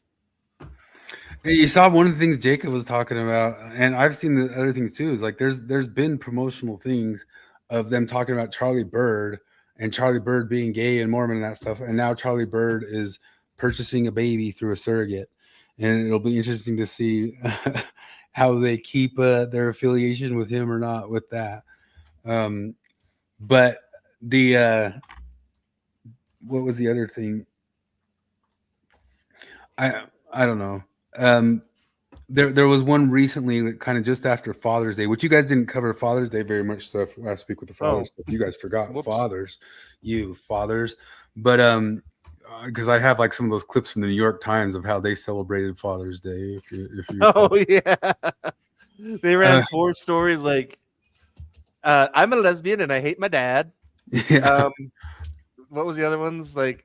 Being a gay dad is the best dad I've ever dad. Yeah, well, first, yeah, they were written by 3 women, a trans man, and 2 childless men. The pain for caring for a parent who abused you. Dads get postpartum depression too. That's probably the most positive one. My father failed me. Here's how I learned to forgive him. My father's death was the start of my life. June 20th, 2026. And then they ran this one of the father who was a trans dad. To my daughter, my gender was never complicated. And it had a cartoon with it. They could move between complex topics. How long did you have breasts for, Dad? How long did you have breasts for, Dad? Like, how do you... Papa, it's me, Trina, your 3-year-old daughter. Here's what I want to know. When did you lop off your titties and when did they rip off your thigh flesh to make a Frankenstein cock hanging from your defunct vagina, Daddy? Tell me about your nads, Daddy. What do you think this is? Oh, you look really different. Yeah, you can grow a beard. You're a girl. My dad did, and he was a girl. Although moving past it was hard sometimes. Yeah, you look cool. Then or now? Oh, brother. Risto says man's place is sacrifice for women willingly. You feminist Risto? No, I mean I totally agree with that. In Sure, like the that's place fair, of a but family. what's a woman's job? That's the whole point of the Andrew Wilson thing. Yeah. Yeah, that's how it's helped. And I guess recently the church just put out a thing. I think it was right around Father's Day or something that had to do with men, and they had a PR thing of this family saying that the woman is now the breadwinner and the guy's a stay at home, whatever, and that's cool too. Do you remember that one? Oh yeah. And that got everybody all up in a ruffle too. I don't know. The church is squishing out, man. There was some levels where it was like I didn't think it would get too bad, but I don't know. They're squishing out. I don't think these are good signs. Did you guys listen to that Ward Radio talking about the I phone? did, and then I listened to the one where they talked about Elders Quorum sucks, So and they all agree it sucks. But just like if you listen to it, think of like Cardin as the squish. They're listening to this guy who has all these suggestions about doing male activities like at least once a month and going out and doing something difficult and hard or working together. Men understand each other shoulder to shoulder better than face to face talking, like therapy or something like that. And so we should do something shoulder to shoulder. And then Cardin just like immediately went, yeah, but this and yeah, but this and yeah, but this. And Cardin's all of his yeah buts, even though he's on board with the concept, all of his yeah buts were that's exactly what even you, Cardin, who supposedly is the champion of this stuff, you just lawyered yourself out of any chance of any of it. I know. And that's just infinitely how it's going to go. It's just going to keep going like that, and it's just keep squishing. And then the other stuff that was amazing to this, I should have pulled up a bunch of them, but the comment section in that post from the Latter-day Saints, it's pure glazing it, just pure glazing it from all the members. Like I mean, maybe it was like Quick and Jacob who said something. Okay. How many of them were women? yeah. Almost all. But I mean, there was a couple I of know. guys here and there. But Yeah. did you guys watch the episode? Did you catch the reference of my name today? No, I didn't watch it. I listened. What? Because Jacob said only 30% of Mormons are willing to die for the church. So I'm a 70%er. Oh, I wouldn't have put that all together because I wouldn't have remembered his number. But I remember him bringing that up a couple times that people should be wanting. Like, You should be really? wanting to die for what's ostensibly Target now. It's a Target Corporation, the BlackRock Corporation of whateverness. But yeah, I don't know how it doesn't just keep going the way that any sort of board of directors of any sort of megacorp doesn't just go nowadays. It just is what it is now. I mean, Cardin and Jacob and all those guys understand that there is the problem of like a James Burnham's managerial revolution that I've blabbed about before. But part of what that thing is pointing out and says to people is like that once that takes over, once the mid-level managers, once the day-to-day people are the ones really taking things over, it aborts the thing. Have you ever watched the movie The Founder? The McDonald's one? Yeah. I didn't know. Really, really good movie, actually. And it's not even like so ideological. I don't even think like it looks at Ray Kroc as absolute evil. It's like it's definitely more even streamed, even though he did some stuff that was definitely harsh on those original McDonald's guys. But Ray Kroc is not those original McDonald's boys. Ray Kroc's like a corpo middle manager, man. And what McDonald's became is not what those original McDonald's boys are. And when the middle management takes over, what he did to McDonald's, I mean, it's almost kind of like that stuff we used to talk about with the hyper realism and the strawberry.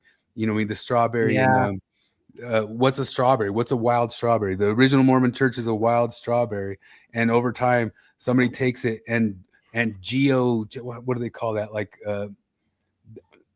they actually like alter it chemically, like biohack it. biohack it, make it the most juiciest, biggest strawberry over years, has nothing to do with what an original wild strawberry is. But then from there, go to the next level of from a wild strawberry to get some sort of strawberry extract, and then get the strawberry extract and start putting that into some candies. And then from some candies, take that and make a slushy out of it and draw a picture of a strawberry on the side.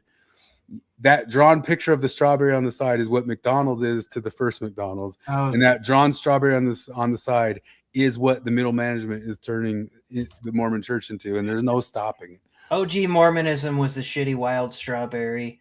80s and 90s Mormonism was the ripe, awesome, juicy strawberry. And then Mormonism now is like Kool-Aid. Yeah. That sounded atheist of me. Sorry. I mean, it's totally true. Oh, yeah. Me cool. Drink the Kool-Aid.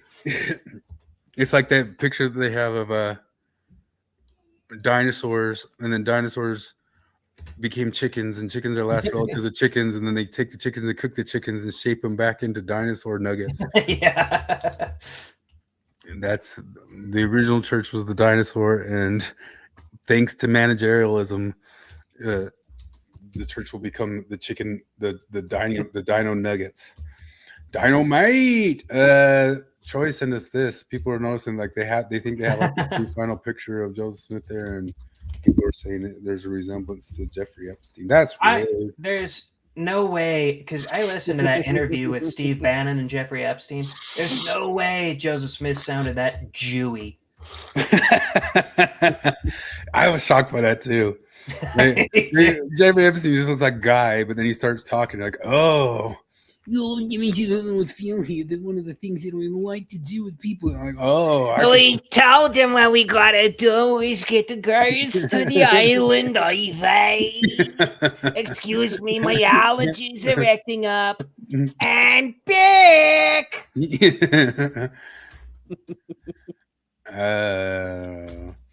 All right, let's move on. Oh, I like this one. I love that phrase that was coined, appeal to consensus. Appeal to consensus face. It's totally what it is. And I've seen it beyond just the face, just sometimes in people's discussions, like, oh, that's disgusting. I'm like, do you have any argument? That's disgusting. You said a disgusting thing or something like that. It is just the face of saying like, oh, how dare you say something that hurts the sensibilities? You're appealing to the audience of like, I can't believe that this person's saying this. It's the face that you make when you're theatrically trying to display to the audience that this person doesn't understand something so fundamentally moral, but I do. I, the interviewer, I understand. Like, are you serious? You don't understand why doing an advertisement about jeans with wordplay could be seen as white supremacy. Yeah, I do. You're not going to apologize, really? Oh. I'll just like I'm one of the good whites. I promise. I like another concept beyond appeal to consensus face that came up this week that I told you guys about. It was like Gad Sad had that thing of suicidal empathy, and I saw somebody say that's the wrong word for it. It's suicidal propriety. And what propriety is the concept, like empathy is like actually having empathy, and they don't have empathy. The propriety, if you look up like the definition of it, is wanting to seem correct in your propriety definition. The state or quality of being socially or morally acceptable, appropriate, or fitting. So it's not even actually empathy. It's suicidal propriety. You want to seem like you're empathetic, and I like that one. We're still on the consensus face. Just so you know. Oh, I didn't switch to it. I just looked up the definition okay. and read it. That's what I'll pull it up if you want to see it. The state of quality of being socially and morally acceptable, appropriate, or fitting. I just remember a second phrase that was fun. Commies. You want to talk about the commies, the DSA commies? Or do you want to talk about Elon Musk killed as many people as Stalin? Holy fuck. I've got to bail soon. But so what's a good thing? Which one here? The DSA commies. Elon Musk is at fault for everybody dying. I've got a quick Scott Bible. Wiener. Scott Wiener was kicked out of the. Yeah, we can do that. Except I don't know if I have your screen. We don't need You guys never covered the censored meme review. Man, we got all the good stuff is coming up, but I gotta go to bed. Yesterday I listened to the Book of Genesis, and I got through most of Exodus today.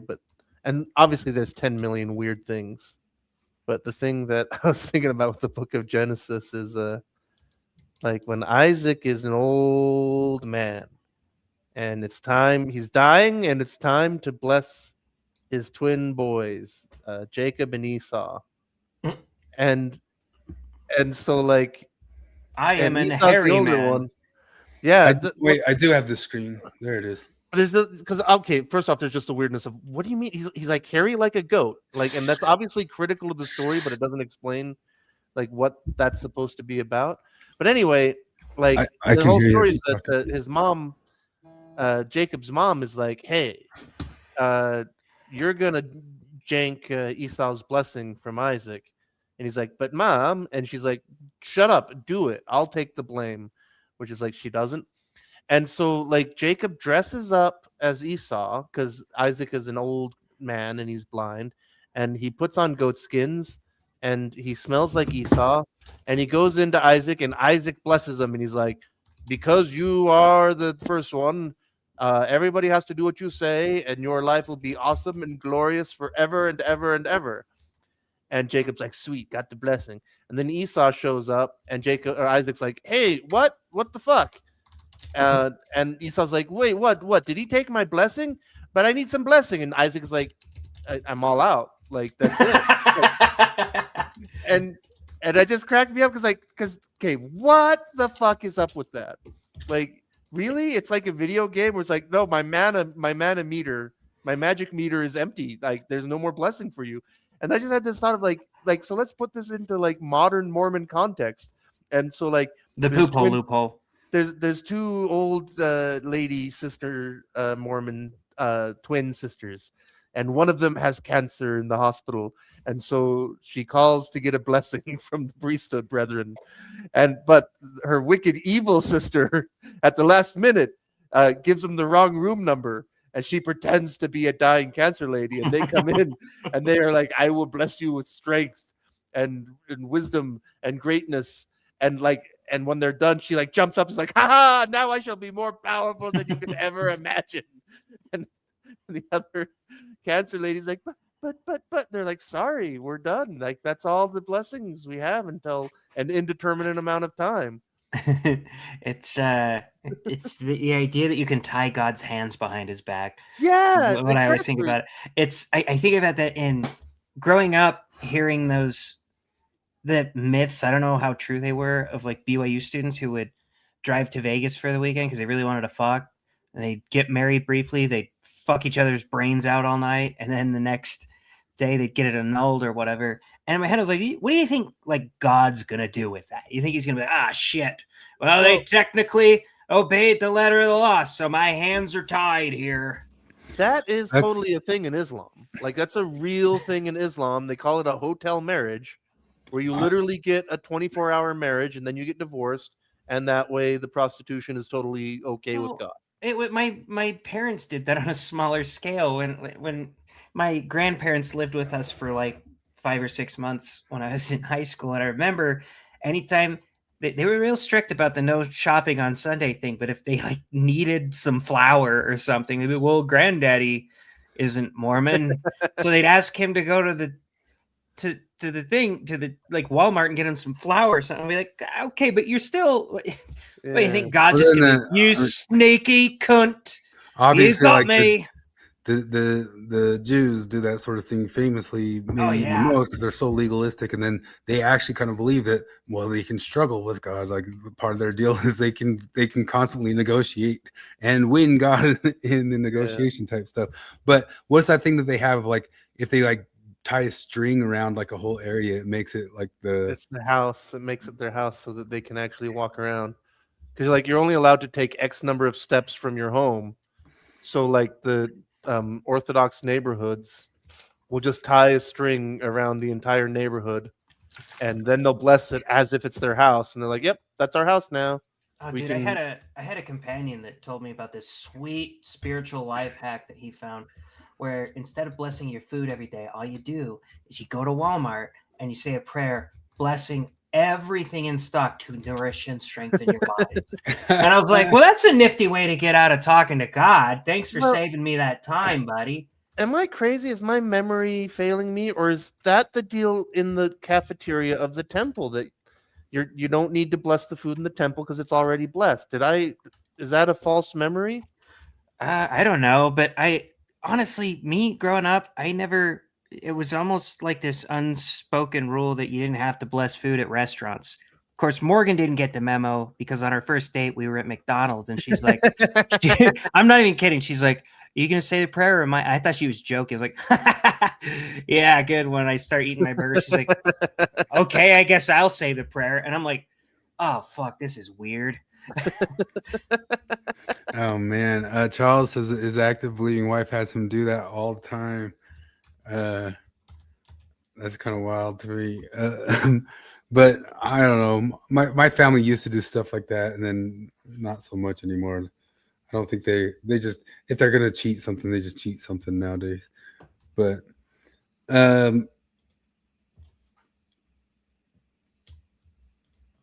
mean, I don't know if we pulled this up before, but I had the video of Dan McClellan cussing because of the baseball players not wearing the pride stuff, saying "grow the f up." Do you recall that? No. Did he do that? Yeah, he dropped the f bomb because he was That's very, where you very... choose to drop the F bomb, huh? That's where it becomes appropriate to swear. Okay. I'll pull it and just go right to the f bomb. But I was gonna bring that up because do you think he made a follow up video to when Egypt and Iran protested about their game being a No. pride game? Not a chance. Like, what did end up happening with that? Did they have to comply with it and go along with it, or did they? No, I'd like the Iranian coach said the like totally based Islam thing because like apparently he was asked about it in the because the coaches have to do like they're contractually obligated to do pressers, and so like reporters asked him about it and he said I do not discuss things that don't exist. And I was like, wow, that's pretty badass actually. Like that's a good way to handle that. It's always funny listening to lefties realize that sometimes brown people do bad things.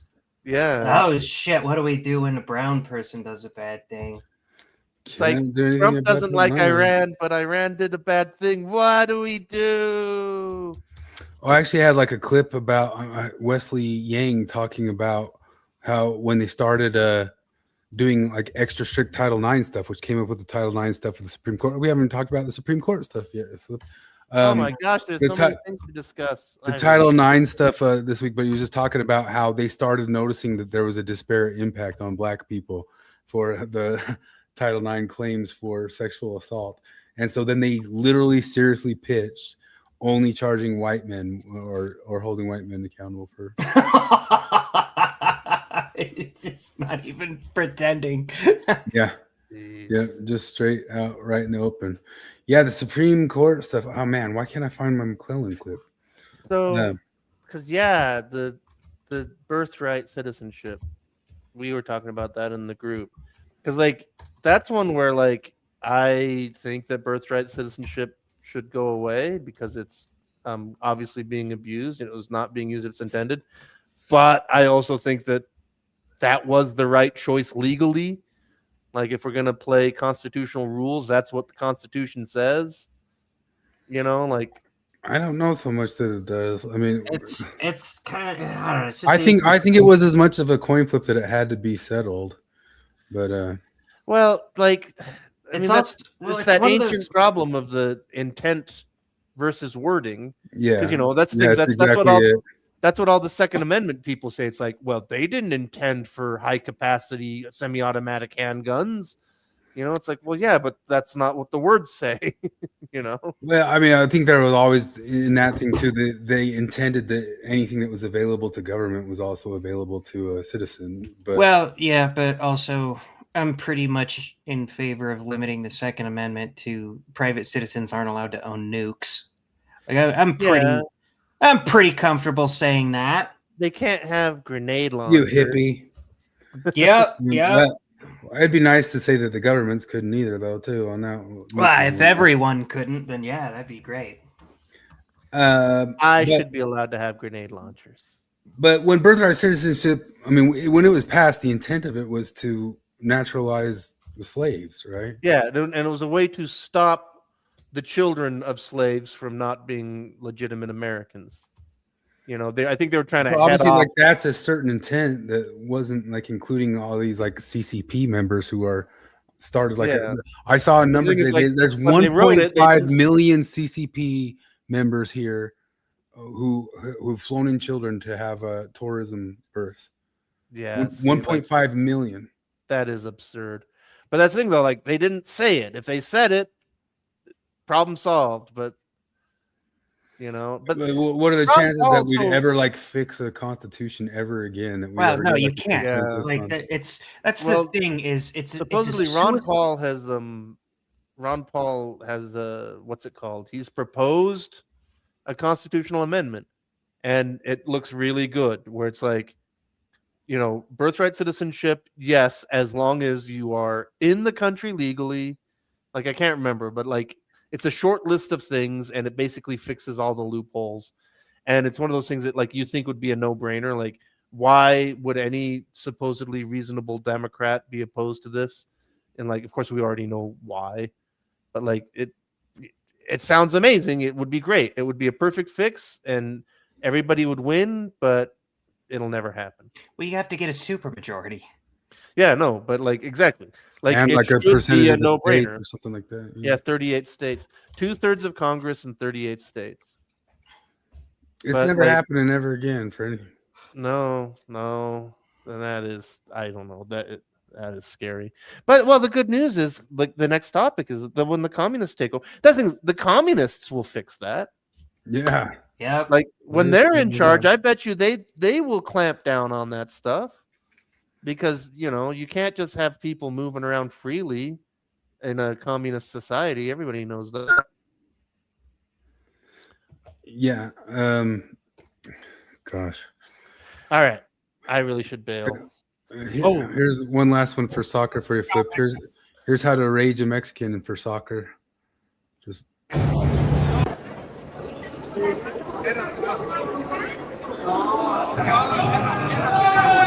he doesn't speak Spanish, but he says era penal. Yeah.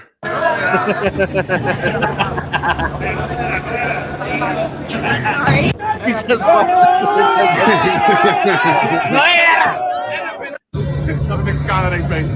He's the Dutch. Yeah. You just walk up to any Mexican and say era penal, era penal. Well, so that ties you're not following the World Cup at all, are you? Not 'Cause, hardly. I mean, I saw so- US won. Sunday, a game I'm looking forward to is England versus Mexico, which if it was happening anywhere in the world but the Azteca, it'd be a walkover for England, but it's happening at La Azteca, and so that's going to be a really interesting game because England is very, very good, and they've got one of the best teams they've ever had, and Mexico's kind of crappy for a Mexico team, but Mexico at the Azteca is like that's like bonus Home points. field. Oh yeah, That could be wild. What day is that one? Sunday. I think Sunday at 6. Because When are you going to England? August 8th. Are you going to bring your own air That's my conditioner? birthday. Your own air conditioner. That's the other thing I had to hear. Is, Laziest- there's so much bullshit in the world right now. Like we can honestly go. That thing that kind of cracks me up is because like I'm going in August, and I made a point of booking rooms with air conditioning, and now I kind of wonder like, did that even fucking matter? Will I even be allowed to turn it on? You Like, probably won't be allowed to turn it on. I wonder, but like, yeah, I made like, in fact, I went through a lot of shit trying to book a room in Liverpool that had free parking and an air conditioner, and like, it turned out to actually be really hard to find something. Like, I ended up getting a little shitty thing in Anfield, but you know, it should be fun. I saw something today that there was like riots in France just for fans, just for room fans. They can't be that stupid. I guess they can. I don't know. Well, did you see Mom Donnie's announcement to help? 78 degrees. Here's the Yeah. riots in France for room fans. Holy shit. Yeah, Mom Donnie just told everybody to set their ACs at 78 degrees. 78 sucks, man. I But know. would that even help for like humidity? I turn my car, like when I get cold at night after walking a dog and I'm driving home, I turn my car to like 74 to heat up. Really? I mean, I turn it hot in the winter, but I'm saying like right now, like 74 is like heating up. my AC is usually at like 62. No, I have it. That's what I'm Yeah. saying. Like 74 is heating me up. Yeah. It's to warm up after a walk. Yeah. So, No, yeah, that's- 78 is not AC unless it's, I don't know, like 110 degrees outside. It'll feel a tiny bit cooler. I was like, this can't be that strange. Like it gets hot every year in Europe. Why is this being treated like it's some kind of crazy? Because they know that they've like screwed themselves on energy prices and energy things, and they're pulling this crap to try to I get guess people to that's not true. use the energy for things. And St. C says the Chinese. I've got some pictures of it. This is true. What Starbase says here: more people die in Europe from heat than from American gun violence, which is true. Yep. 74 is AC in Florida, but I mean, how does that feel? Like I can't even imagine because when we're in dry heat here, right? Humid heat is terrible. Every time I felt it, I can't imagine being in hot heat and then like getting like a cooler, like in the humid air. Like I'm imagining in my head, it just feels like you're just swishing around the oven that you're in. I don't know. Yeah, I don't know. I couldn't like. I'm one of my nerdy things is I like to see what the weather is like in different places, and like Guam, it's 80 degrees. Like, doesn't matter what time of year. There's basically no seasons in Guam. Like every single month, the average is 80 degrees, and like it drops to a low of 76, and it goes to a high of 83, but basically it's 80, day or night. Any month of the year. There's some things where dead seriously the Awesome. Chinese are posting all over online of like them air conditioning their pigs.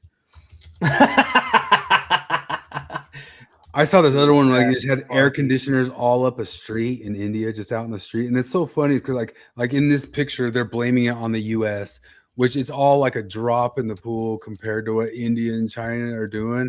And they're dead seriously all over Twitter posting, trolling them just with ACs everywhere. That's fucking brutal. But Okay, you want I to know who's gotta most go for affected? Women. Oh yeah. Women are most affected. With their smaller bodies. Oh my god. All right. Okay, totally got to bail. All right.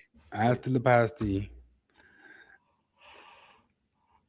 The danger of AC is that it turns climate breakdown into a matter of private comfort. Those who can pay escape the heat. Well, fuck you.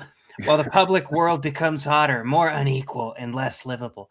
This is just, he's like explicitly advocating crabs in the bucket.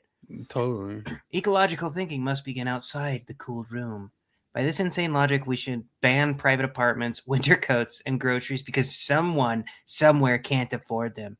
This is peak collectivism brain rot. If everyone can't be comfortable, everyone will suffer equally. Yup.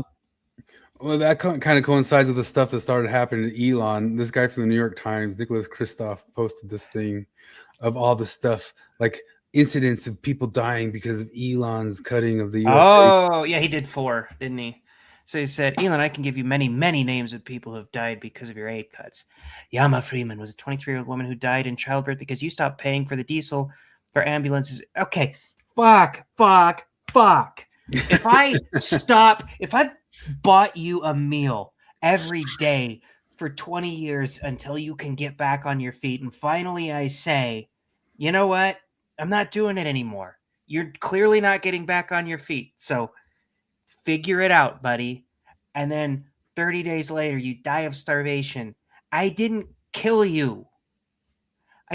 I didn't kill you. Let's see. Kibesi Kiadu, age 1, died of malaria because of your cuts to Liberia. I talked to his mom in her village. Okay, yeah, sure. Ibrahim Koroma, an infant, died of AIDS in Sierra Leone after you interrupted HIV supplement. Who gave him AIDS? Who gave this infant AIDS?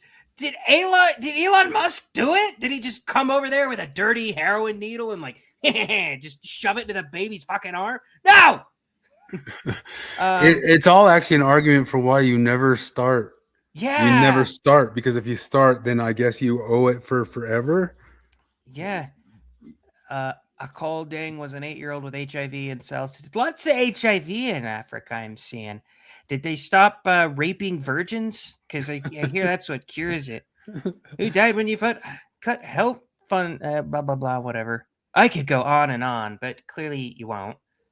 Like, you stopped giving people things, and they died. Here's a projected deaths from USAID cuts. Oh, Christ. I saw that this stuff's like as bullshit as like the different graphs of like climate change or the COVID graphs before the things ever happened. I saw Wilford Riley say, we looked into it and the deaths per year are exactly the same as every other year.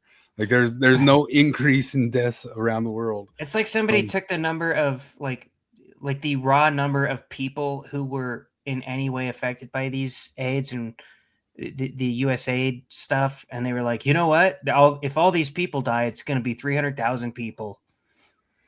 Yeah, but I mean, right in the middle of it, I mean, this Mackenzie Scott here, Basil's ex-wife, they started pulling up like the 26 billion she spent on all these different things, and it's like, well, I mean, it should be covering and handling all the different stuff. I saw somebody like break down like the entire GDP of all of our billionaires and trillionaires that we're supposed to supposedly tax wouldn't fund our spending for 1 year if you took their entire wealth. Well, dude, so she spent how much? 23 billion? It's like billion, yeah. Yeah, so if it's 26 billion, nonprofits and not the USAID, it's all just a BLM type shit. So she killed all those people too. That's more than halfway to the magic number. Yeah, because the magic number is 44 billion, and that would just stop world hunger, I guess, indefinitely. That's what we've been told. So if some other, like if Melinda Gates wanted it, because only women do it, clearly, she could pitch in the other half. And they could just cure world hunger. I mean, in the middle of all this, we got all these DSA nut jobs popping up. One just like took somebody's thing in Colorado. We just got to watch Sean, actual Justice Warrior, debate Cenk's nephew's uncle. And him just apologize away the stuff that they've been saying, because they've all been saying, like, you can find video on all of them. If you go to like Dad Saves America, he has like a good video on it, that they all said that they want to destroy the Democratic Party, and they're just using it, and they're using it for like the voting stuff, and they're there to destroy it. And they have all these ideas of like completely abolishing like every crazy thing all the way there, abolishing the police.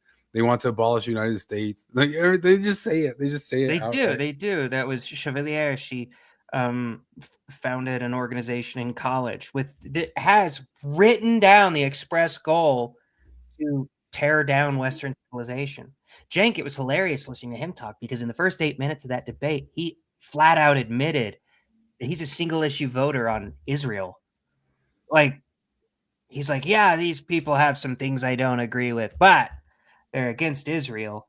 And Brad Palumbo just straight up asked him, he's like, well, is there any belief they could have too extreme for you to vote to like so extreme that you would vote a pro-Israeli person over them? And he's like, I mean, he pussyfooted around a little bit, but it was essentially nope. Yeah, because Hitler fits into that category. I don't know if you knew this, but if Hitler were alive today, he would fit into that category. So the other funny thing about it is they found out, and they've been like looking into it, the voter base of, and even the people who are in it. Like Mom Donnie, people talk about Mom Donnie. Mom Donnie is a true person from the colonial class. Like his family were colonialists in Rwanda or Uganda or whatever they went. They Uganda. went there and got a bunch of money there by going and being colonialists in Africa. And then he came over here. His parents work at Columbia and whatever. But every single one of these are like rich college kids.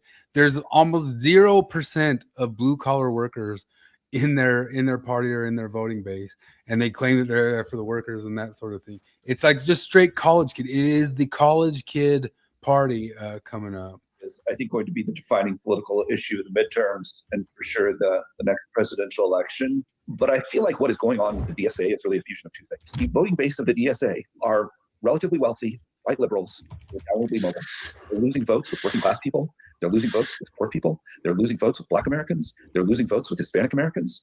The people that the Democratic Party, I think, for a long time tried, and whether they failed or succeeded, tried to represent and give a voice to, they are not of interest to the DSA. And I just think there's a whole class of people who went to an elite school. They grew up in really nice circumstances. And instead of going into industry, they went into this kind of giant NGO nonprofit machine. And their outcomes have been very different from people who did productive things for the world. You know, I've said on the show many times, Elon has done more to decarbonize the planet than every activist combined. Yeah, times 10. Yeah, times 10. And I think these NGOs and the fact that the government is increasingly outsourcing a lot of funding to them is a really big part of this problem. And then you can give jobs, $600,000 a year jobs, run an NGO that does nothing productive to your friends and allies. And it's really organized corruption happening at a massive scale. And I hope that the mainstream Democrats can find a compelling candidate, because I think the reason that the DSA is increasingly ascendant is not because of their ideas. I think their ideas appeal to this very narrow subset of downwardly mobile, rich white people who, increasingly maybe live in, quasi-genteel poverty because they're not doing productive things. They may be well-intentioned, but they're not doing productive things, and can find a compelling candidate. Because I think the reason they're ascendant is Zohran Mamdani. I think he is one of the most talented politicians I've ever seen in my lifetime. But I think he is a You see, he canceled like 4th of July stuff. Like they can't have like 4th of July celebrations in But Taylor Swift still gets her wedding. Yeah, it's so ridiculous. It's like it's the most ridiculous kind of LARPing as a socialist or as a I don't know what you call them, like some revolutionary bullshit. Like all the stuff they say and do. And I mean, I guess it's cutting the Democratic Party in half. But can what he says or hopes for happen? No. Here's Obama's president place opening. They open it up with a land acknowledgement. And it's not like the Dems can't. It's not like they can curb it in, just like that thing Peterson always said about them. The thing where Kwaku said the opposite of what happens is what happens. He says the Dems are able to draw hard lines between their wackos. No, they are not. That is the opposite. There is better hard line drawing on the conservative side between their extremes than there is on the left side. And they can't. They just have to kowtow and bow to every single one of the things. Even if they slightly push back a little bit, they can't. They just go all the way down the rabbit hole. With well, stuff. if it came down a presidential race between tear down all of Western culture, abolish the police, abolish prisons, Chevalier, versus libertarian but anti-Israel Thomas Massey, they're gonna vote for the Democrat. They're definitely gonna vote for her. Yeah, they wouldn't touch. She's they wouldn't touch Massey. expressly more extreme than he is, but he also has the added bonus of not liking Israel very much, like they do. To go along with Father's Day, even though it was a while back now, but I wasn't here last week. Did you ever see what Karl Marx's dad said about him? Oh, I think so. I don't remember though. No, there it is let's on see. the screen. The right. I just showed that it came from Elon Musk on the left, but it's on the right there. Frankly speaking, my dear Carl, I do not like. I can't see it. Oh, okay. Oh, do I have it cut off? I do not like this modern world, which all weaklings use to cloak their feelings when they quarrel with the world, because they do not possess, without labor or trouble, well-furnished palaces with vast sums of money and elegant carriages. This embitterment... Okay, I'm just going to read it normal. This embitterment disgusts me, and you are the last person from whom I would expect it. What grounds can you have for it? Has not every... What? Yeah, sorry, I don't know why that cut off on the right there. Has not everything smiled on you ever since your cradle? Has not nature endowed you with magnificent talents? Have not your parents lavished affection on you? Have you ever, up to now, been unable to satisfy your reasonable wishes? And have you not carried away in the most incomprehensible fashion the heart of a girl who, who whom thousands envy you? Yet the first untoward events, the first disappointed wish evokes embitterment. Is that strength? Is that a manly character? That's awesome. Yeah, it's just eternal and universal that people get like wound up and wiped up with this crap. What's the word? The word?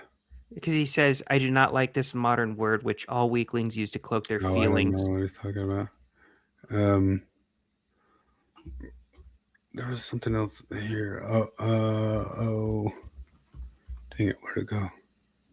Oh, yeah, we forgot to mention Donald Trump congratulated Xi Jinping on the birthright Yeah. citizenship thing. It's been a while since Trump's been funny, but that was a funny one. That was pretty funny. He's peak funny at campaign time. Trump demands investigation to whoever nominated Amy Coney Barrett. Oh gosh, I gotta get back to that. Dang it, where did it go? I had something here about these hicklibs.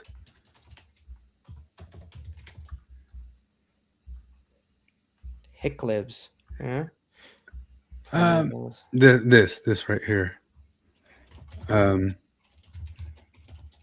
Pretending to be a class you're not is very hard. The middles always get it a little bit wrong. They espouse the beliefs and the shoeless of the upper middles in ways that are zany or off kilter or trying too hard, and the result is often disturbing or uncanny. This is closely related to the hicklib phenomenon. Most TikTok videos of leftist women saying something utterly deranged are just the contemporary version of the very old story of provincial women trying to imitate their betters and doing it wrong. It's kind of just like the same thing that goes along with that suicidal propriety as we talked about, or just this whole DSA movement.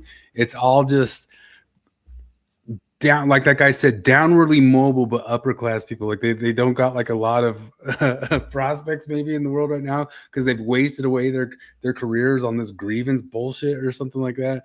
And but they were already coming from the upper middle class, college educated bullshit, and now they're just trying to do the civilist of the actual haves, and they aren't. You know, it's just straight LARPing, infinite LARPing. Apparently, the word was embitterment. As Heinrich challenged Karl's apparent pessimism, reminding him that he had fortune in many respects. We read it, so I don't need to read that. This is the Wesley Yang post where he talked about that they started noticing that the Title IX punishments were disproportionately affecting males, so they tried to change it to have it only be just whites. There was a great moment in Vox Legal podcast where, when confronted by the fact that the vast majority of sexual assault claims being made to the Title IX campus rape tribunals were against black and brown men, one of the white female interlocutors floated the possibility of only making the tribunals apply to white men. Her white interlocutor gingerly pointed out that such race-based rulemaking isn't generally consistent with American civil rights law. Gingerly. That's the best we got. It's okay. Sorry, ma'am, but I thought the civil rights acts were supposed to discourage us from, discriminating based on race and sex. Yeah. But you could hear the gears grinding in real time. Some cultures and subcultures within the United States may have different ideas about consent than the one making the rules in American college campuses. And indeed, the subculture that was then making the new rules had very different ideas defining the concept of consent even 2 decades ago, when the Antioch rules that were late codified as yes means yes were the butt of satire and jokes across the political spectrum. And some cultures outside of the United States have ideas about consent that are more divergent still, i.e., walking around in public uncovered without a male protector equals consent to servicing a man and 20 of his brothers, cousins, and nephews. How does the law apply to these different folkways concerning sex? The Vox woman instinctively reached toward a notion of two-tier policing that is in fact being imposed across the Anglosphere. Just to go along with the wealth of these commies, Ro Khanna, the big face of a bunch of stuff, he's also pushing the billionaire tax in California. He has mass amounts of wealth. He's made 53 million on the stock market on top of it since he's been in his position there. But he has 2 kids under 10 who own 3 private golf courses in Ohio. His under 10 kids. He's got a $190,000 car. He's got so much money. It's all covered in the but I don't know. This stuff's such bullshit. Just such infinite bullshit. Oh, I think you posted this one of the why is the New York Times celebrating the slave trading Vikings and the soccer thing? Did you? I think that might have been Flip. The gray lady has gone gaga for Norway's Viking row, a synchronized routine where fans mime the rowing a Viking longboat to the bang of a drum. It's caught on among Norwegian players as well as politicians back in Norway who performed the row in Parliament last week. Why is the New York Times celebrating the slave trading Vikings? Well, I had this like just today. We were walking back, and I'm walking with my lesbian coworker, and I was like, I can't believe they made us work today. It's almost America's birthday, for God's sake. And she's like, yeah, celebrating 250 years of fucking things up or doing fucked up things. I was like, are we the only ones that did fucked up things? Because I feel like we were the best at it. America did fucked up things, and literally any other nation would have done the same if they were in their position. Other nations did the same thing. They just were not as good at it. The Indians were really good at it. The Indians were awesome at it. They held us off for a long ass time with massively inferior weapons. Like, kudos to you guys. I thought this was funny to go along with those idiot communists. This is that idiot who took over Cracked and ruined Cracked. Mm-hmm. Cracked used to be a pretty good YouTube channel run by Jared Bauer, who still does his own good stuff separate. But he sold it. They didn't take it over. He sold it to these guys. So they bought an already successful channel and they use it to put out stuff like this. Communism is chill. The simulacrum. Oh, same lesbian the other day. Somehow it got brought up of me being the dictator. We were talking about Putin, and one guy was like, well, he just does what dictators do, you know? And I was like, I was joking, obviously. I was like, that's not what I would do. If I was a dictator, I'd be very benevolent, and I would free my people, and I would do all this. World peace. And she was like, the lesbian's like, so you'd be a communist? Like, no. When did I mention anything about... You don't know what communism is, do you? When did I mention anything about abolishing class and private property? Because I didn't say I was going to do that. When did I say I was going to seize the means of production? It was a joke, by the way, talking about like acting like I would be benevolent if bestowed all the power. That's pretending I'm ignorant enough to know that power wouldn't fuck my brain up. Yeah. This is my favorite stuff this week. Ketanji Jackson. I mean, gosh, I would think like I would be so embarrassed here. Like we talked about like faking their way through professions, or if you ever watched Catch Me If You Can, where Leonardo DiCaprio is a con man who has to fake being at professions all the time. And I sometimes like think like I would freak out if I had to be in situations where I pretended like I knew what I was doing in a situation where I did not. And I could do. She's got to be feeling like that, like dead seriously. She's so stupid. I don't think she's feeling like that. I don't think she's smart enough to know that she's not smart enough to do this job. You think it's Dunning-Kruger?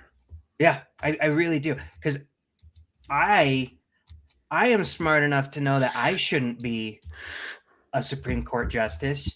And if I were on there, I would do a much better job at pretending with those people. Like, I wouldn't put things like, they understood the assignment in my official fucking Supreme Court rulings. Yeah, that's what they had right there. They understood the assignment. I read it in Ebonics. In the aftermath of the Civil War, those who championed the 14th Amendment, both within and beyond the Congress, understood the assignment. Mm-hmm. Did you see this one? Yeah, I have. She put weight for it. This one, you got to do bird hands while you say it. Instead, to the majority. The power-hungry actors are, wait for it, the district courts. I can't believe she's doing that crap. Holy And that was Christ. her description of why Biden, what the fuck? You could have found a black woman who could speak. They exist everywhere. Yeah.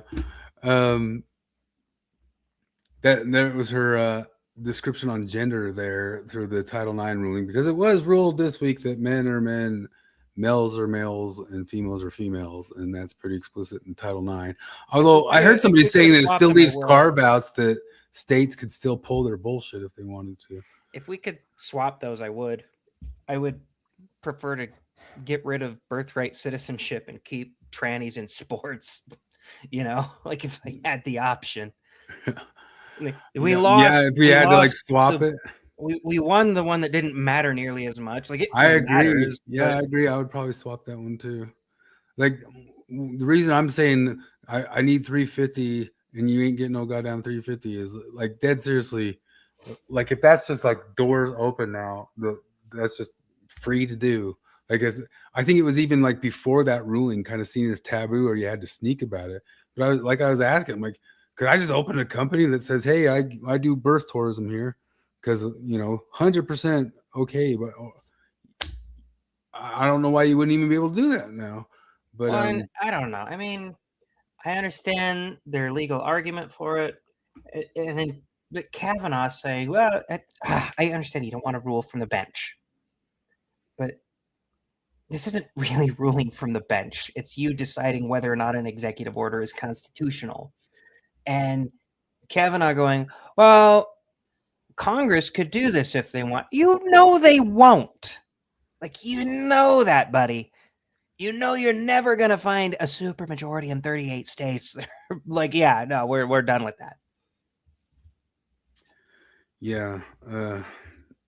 That one's rough. Like, I honestly don't know, like that's going to, not just that it wasn't already happening a ton, but I don't know how that like just doesn't open the gates to much more of it. Well, now, yeah, it's codified now. Like it's, well, not codified, but So speaking of being embarrassed of being in your profession, this is the UN Special Reporter on Health.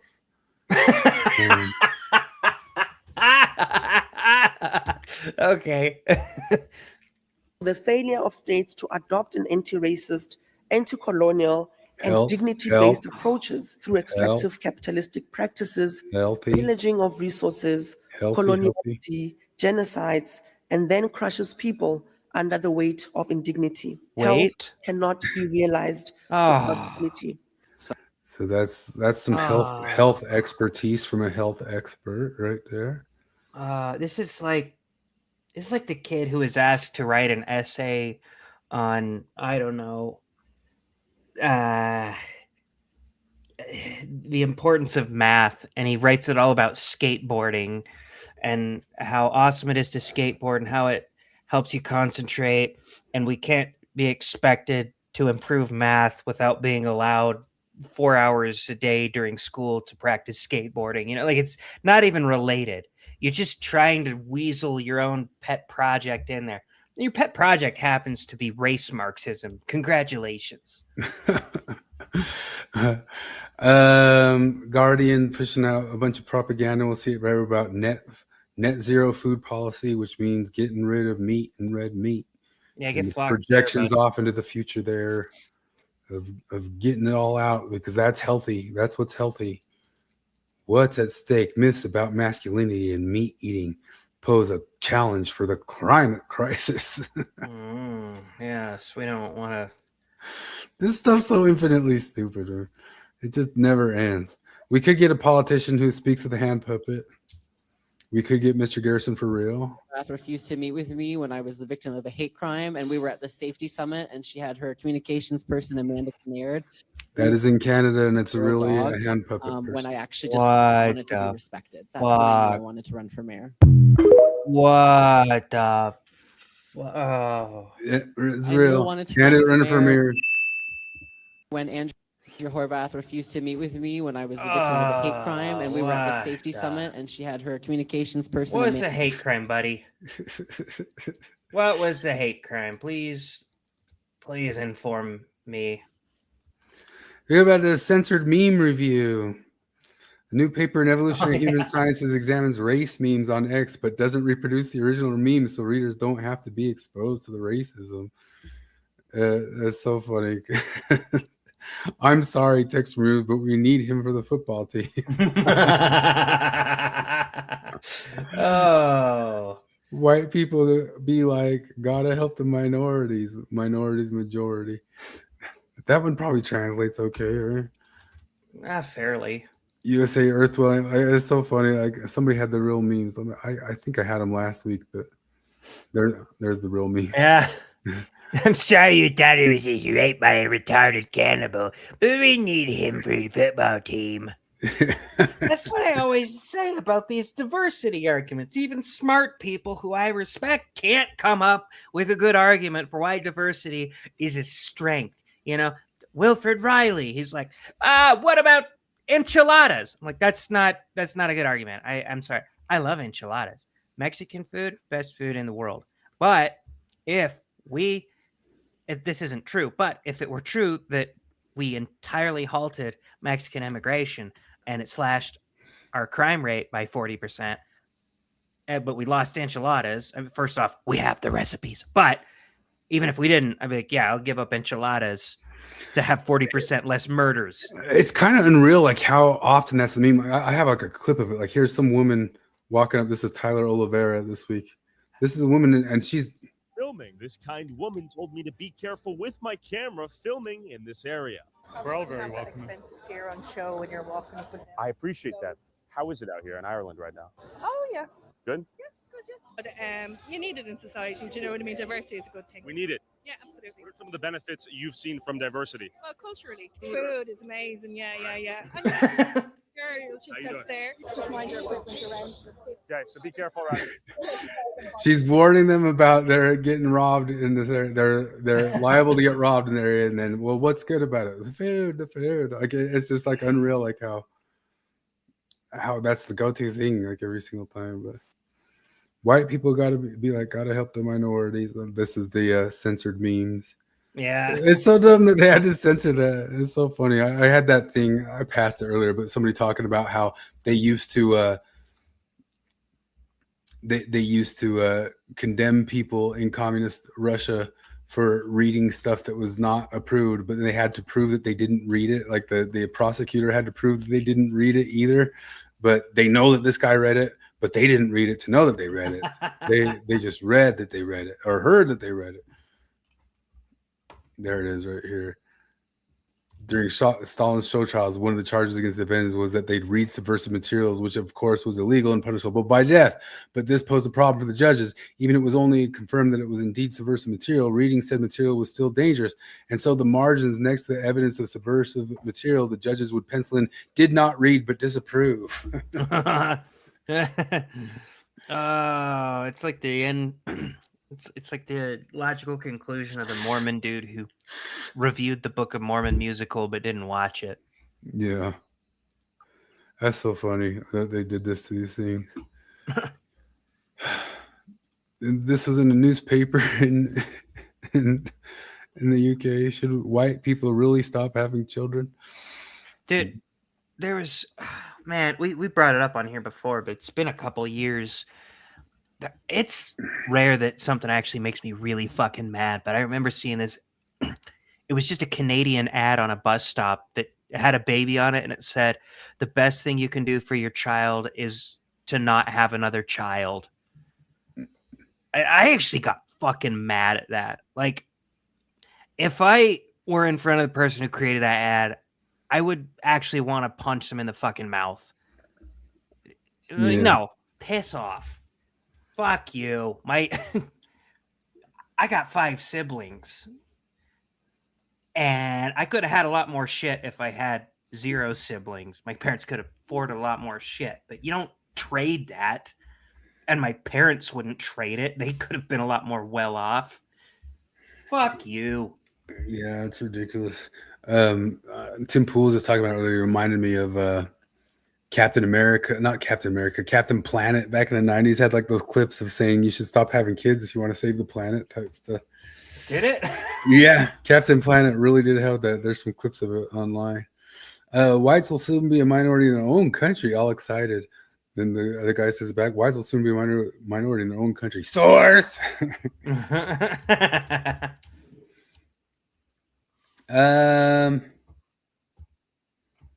Scott Wiener got kicked out of a pride parade. Did you see that one? Yes. Because he doesn't hate Israel enough. Yeah.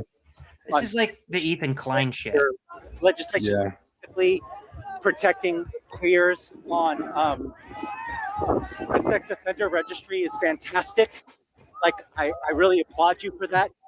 And I think you deserve to be here. Wait, I didn't catch that the first But I think your housing policy, and specifically your housing policy aligning with Gimby's, and I think your policy, and I think your policy on the genocide in Gaza, and I think your policy on the genocide in Gaza is terrible.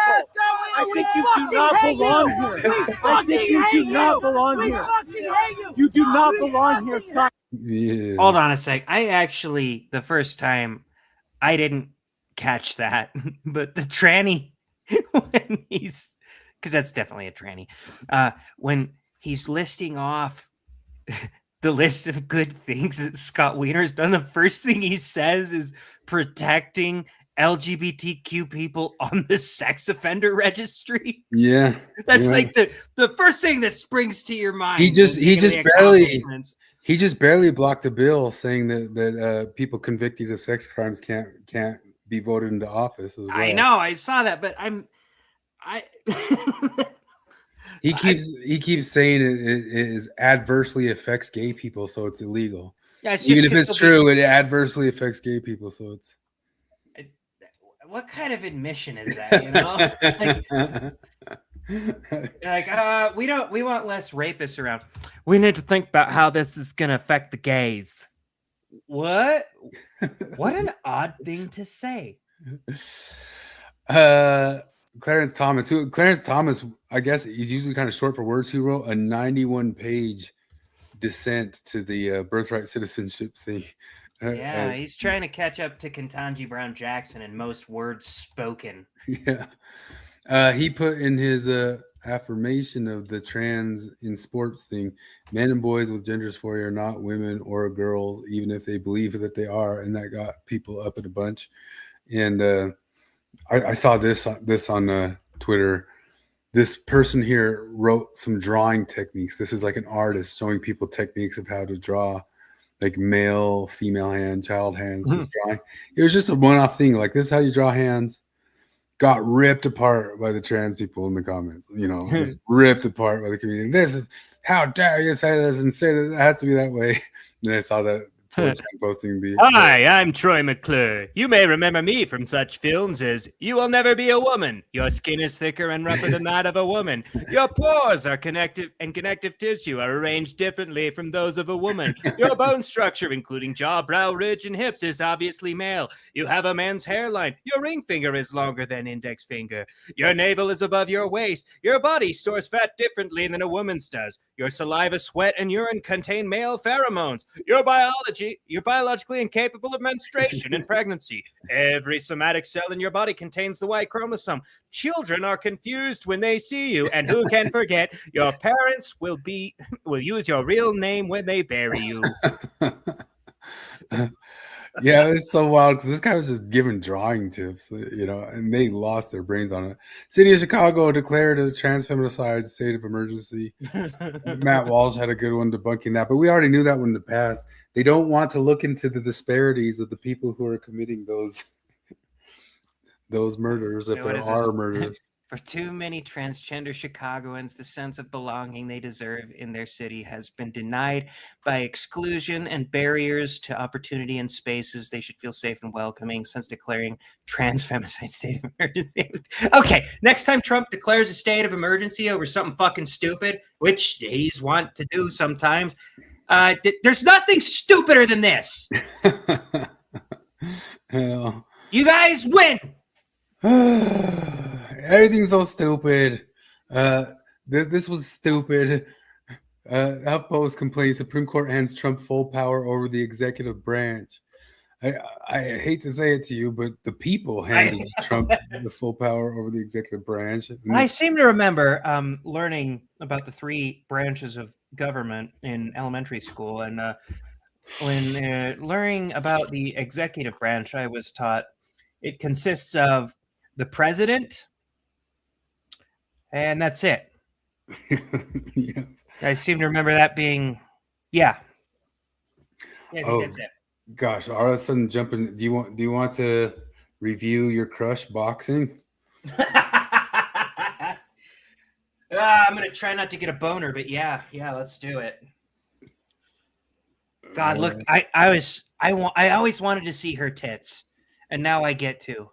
Oh my God, 16-year-old Jared would be so jealous. Like, dude, you got just wait 20 years, buddy. You get to see Ellen Page's tits. That would be a mean time travel joke I'd play on myself. And then when this happened, oh fuck you, buddy.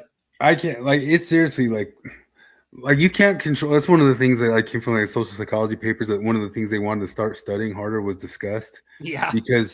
Because just like things that you can't control, like your big five personality traits, I remember Jonathan Haidt also talking about, there seems to be something else that has something that can be studied about a thing that you can't control. It just is what it is and part of you, and that's disgust. And that might have something to do with something with like types of personality traits. And I can't control it. Like it's like I can't look at it too long. I get grossed out by it.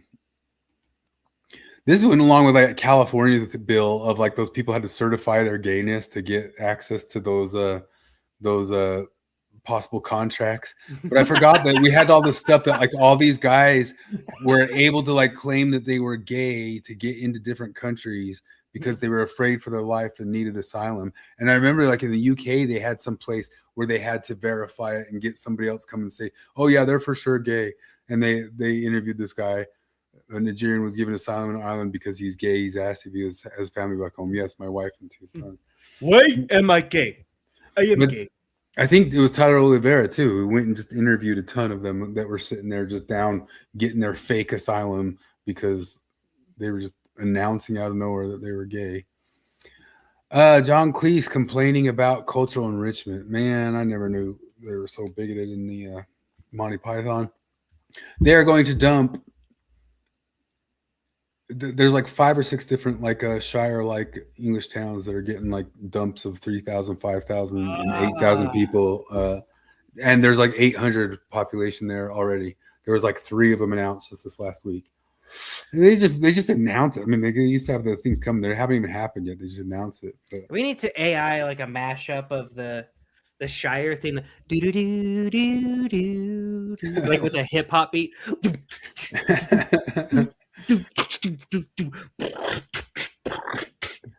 Yeah. I got a bunch of immigrant stuff, and it's all irritating. I mean, you could go forever on this stuff. There was 6 rapists who got off because they were underage or something like that, and they got just completely off. And then the UK finally decided to re-sentence them after major backlash.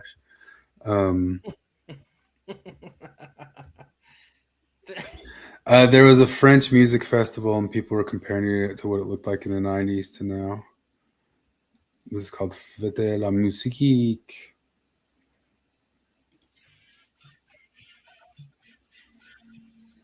$1998.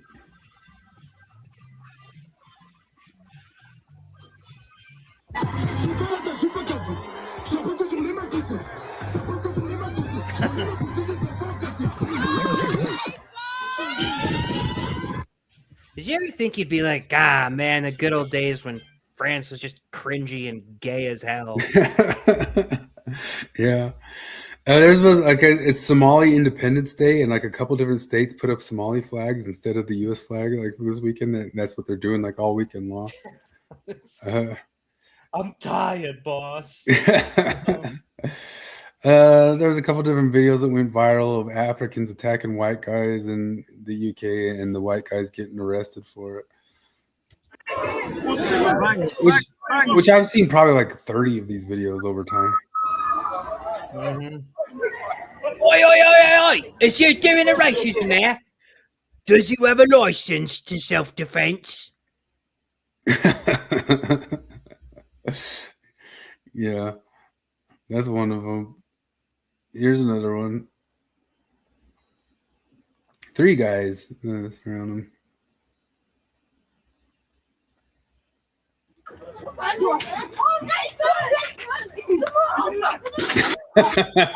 There's a little girl. A little girl flies in out of nowhere. Just break her fucking jaw, man. For the love of God. Why are we doing this female cop thing? Yeah, but on top of that, like he is completely jumped by 3 different, it's unreal.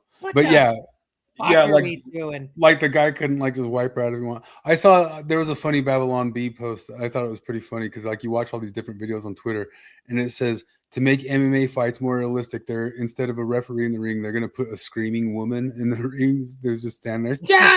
Stop, you guys, stop!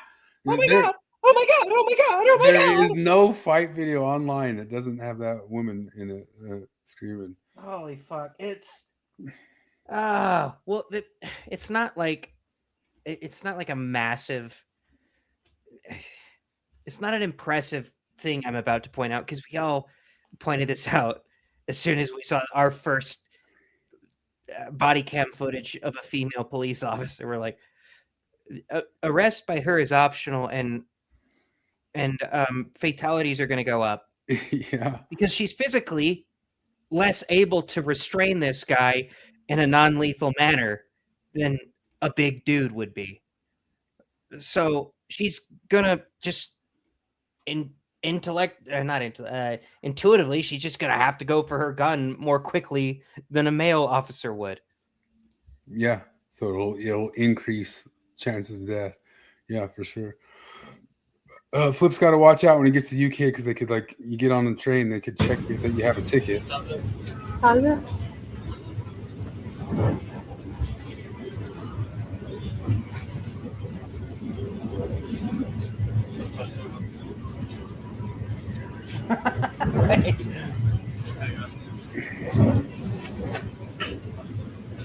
Wait, oh no way! They're just like no. Yeah, there's a bunch of videos like that. So yeah, I think I have to check for a ticket on the train. It reminds me of my place of work where it starts to become frustrating because none of us do my job isn't hard at all. But even so, there's a large and growing population that do literally nothing. Right. And all they have to do is just make it obvious that they're not going to do anything. And all of our management is too pussy to actually make them do their jobs. And I guess wrongful termination is terminating somebody for not doing the fucking job you hired them to do. So they're too afraid to fire them or anything like that. I remember when I first got there, we'll put on our respirator and go into the contaminated area. We call that a dive. And there's this guy, he's perfectly capable. And our lead tech comes up to him. He's like, "Oh, Roger, I'll have you do the afternoon dive." And Roger just goes, "No," and just walks off. I thought he was joking. And nope, he wasn't joking. And then they never made him dive after that. And the funny part was he's a subcontractor. He's not covered by the union like we are. So you make a quick phone call. He's fucking fired. And he should be. He's refusing to do his job. Nope. They kept him on. He did fuck all the entire time he was there, except eat everybody's lunch out of the fridge. And he left off somewhere else. And then when he wanted to come back, they rehired him. Oh, man. They reward shitty behavior. That's the managerialism. That's the conflict avoidant, risk averse, faggy pussies. That's what we'll all get forever and ever and ever and ever and ever.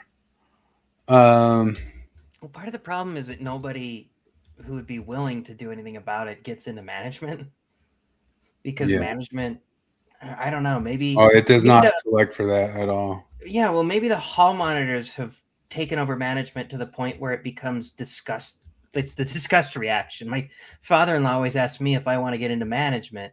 And I'm like, no. I've been out here for like 11 and a half years.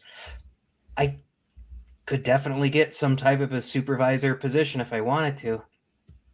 But the thought disgusts me because then I'd be You one of would the have hall to. monitor types.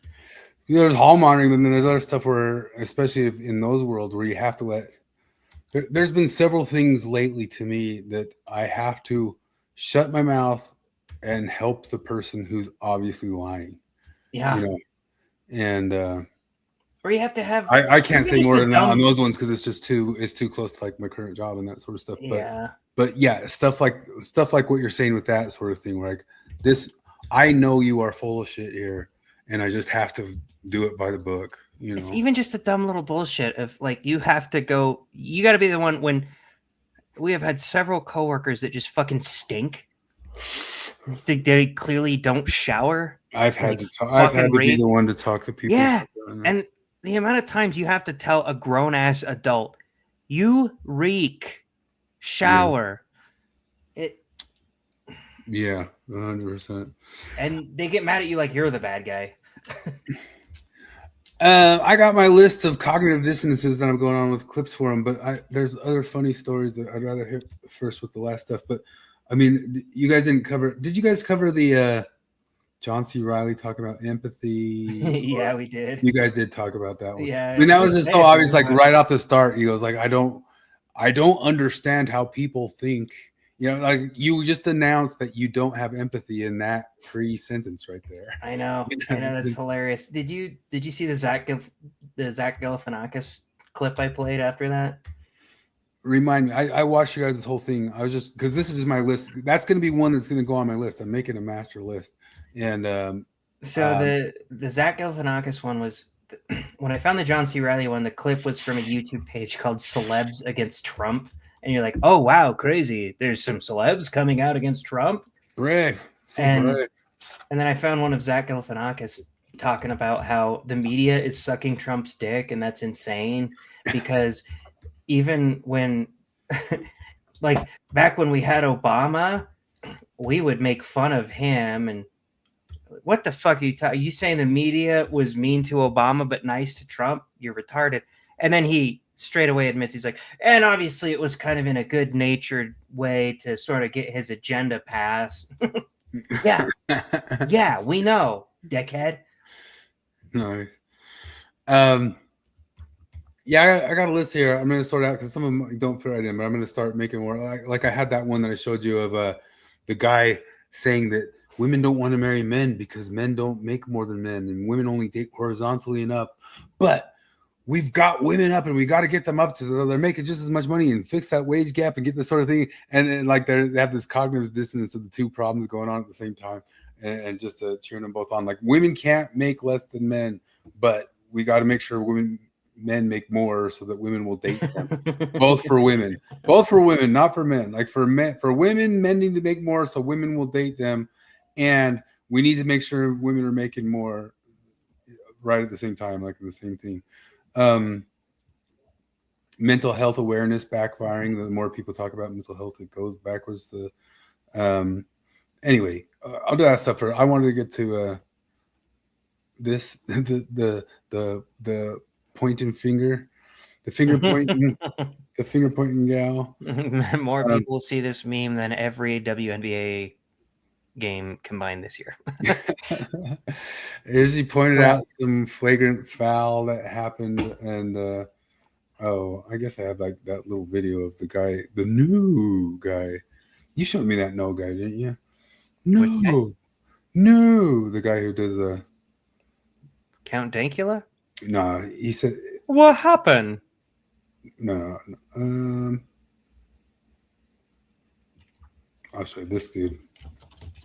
So when a player makes illegal contact, it's called a personal foul, which means this would be. So that would, that's a personal foul. No, there is no foul. It's because that's why But when a player makes unnecessary illegal contact, then it's called a flagrant one foul, which means this would be, let's see, that's unnecessary. Yep, that's a flagrant one foul. No. The player made normal illegal contact, which means it's just a personal foul. See what I mean? The player was just trying to get into a defensive position and accidentally made contact with the other player. That's why. But when the illegal contact is unnecessary and excessive, then that would be a flagrant 2 foul, which means this would be, so that's unnecessary and excessive. That would be a flagrant 2 foul. No. Flagrant 1 foul? No. Well, you think? You telling me that's just a personal foul? No. Well, you think? There is no foul. You know, it's because that's why. So when a player makes So this gal was on her team pointed down. She pointed down the other chicks when they were harsh fouling Caitlin Clark, and it became the meme of the century. And now people use it all the time too. Point out when they see bullshit's going on. Didn't you send this one, or was it Jonathan? That was Jonathan. The AMA just dropped new data, and I'll say what everyone's thinking. The numbers are hard to see. Women physicians are burning out at 46% compared to 30%, 37% of men. And before anyone brings up hours or specialty, overall physician burnout is actually trending down. The gap isn't closing with it.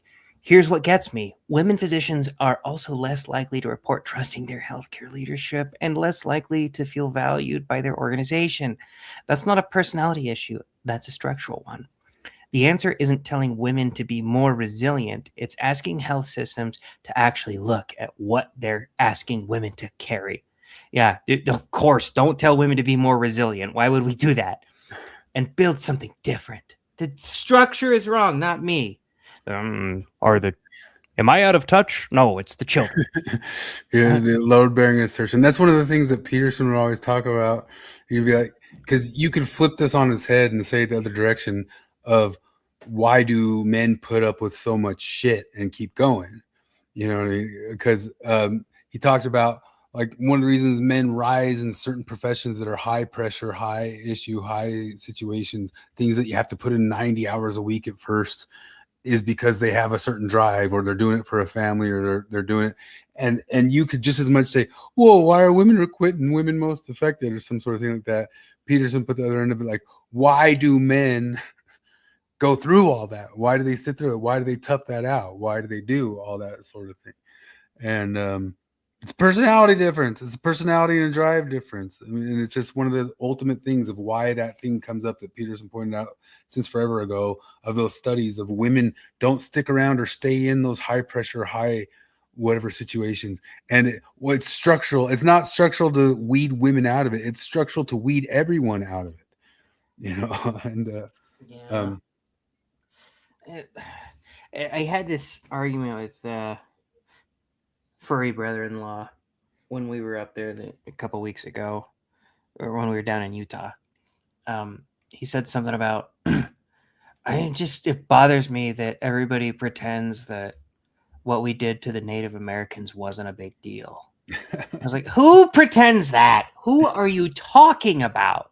Because I'm in southeastern Republican Idaho in school, and I'm taught, frankly, a more exaggerated version than what actually happened. And I don't know, I kind of tried to explain it. I was like, okay, well, terrible shit happens to a lot of groups of people, and they thrive. Japanese, for example, they were interned by us, and it didn't fuck them up that much. He's like, well, we did it to the natives way longer. Well, we also nuked Japan. They've come back from that. It's like, yeah, that was a one-time thing. I was like, okay, we fucked with the Chinese migrants here. We use them as basically slave labor. And the Irish, we've Jews in the Holocaust. Jews were Holocausted, and they came back better than this. Okay, and he's just all these things trying to explain to me how it's different, and I was like, my big beef is that I don't know. I said it the other day when I explained my conception of wokeness to people. It's the idea that, roughly speaking, it's the idea that disparate outcomes are always the result of oppression. And it's just oppression. Like when it comes to the women most affected thing, like there's always a thing like this where they can like stop and say women are most affected because of this outcome, and 90%, like a lot of the cases, you could ask the opposite question. Like why are those guys toughing that out? Like what's wrong with them? Like that's the way Peterson frames it. Like why are they willing to put themselves through so much punishment or have that drive or be that way? Yeah, it's just, it all boils down to blank slate retardation. Yeah. And you should just really start becoming woke as a counter tactic, basically, and just say, do the same thing that they do. Because like you could point out that I don't know, male on the job deaths wildly exceed female on the job deaths, and they'd be like, well, that's because male jobs are more dangerous, but that's only because the patriarchy precludes them from doing this. And we're like, okay, that's fine. Male physician burnout versus female physician burnout. The males burn out less. That's your claim. So I'm saying we live in a matriarchy that pressures men to stay in a toxic situation far beyond females. They had the matriarchal conditioning to let them know that they don't deserve that. And males, they've been matriarchally conditioned to be like, I should just deal with this because I deserve it because I'm a second-class citizen. Doesn't go that way, though. Yeah. I found a McClellan cussing all the way down on the part of the players. Just imagine this is him talking about Egypt versus Iran, saying that they did not want to have it be a pride game. Well, in order to try to structure values and boundaries and power and identities in ways that serve their overwhelmingly right-wing authoritarian and social dominance orientation. Identity politics. It's identity politics all the way down on the part of the players, on the part of the politicians who are coming to their defense and are threatening legal action. This is how homophobia functions as an identity marker. Unfortunately, it's an identity marker that ruins lives, that results in people killing other people, that results in people taking their own lives.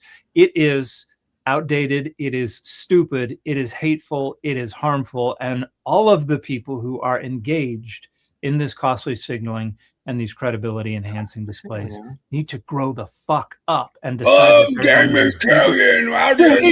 Oh my god, we was all thinking it, but he said it. Yeah, Dan. Yeah, it's all identity politics. Identity politics is what drives these players to not wear the identity politics pin.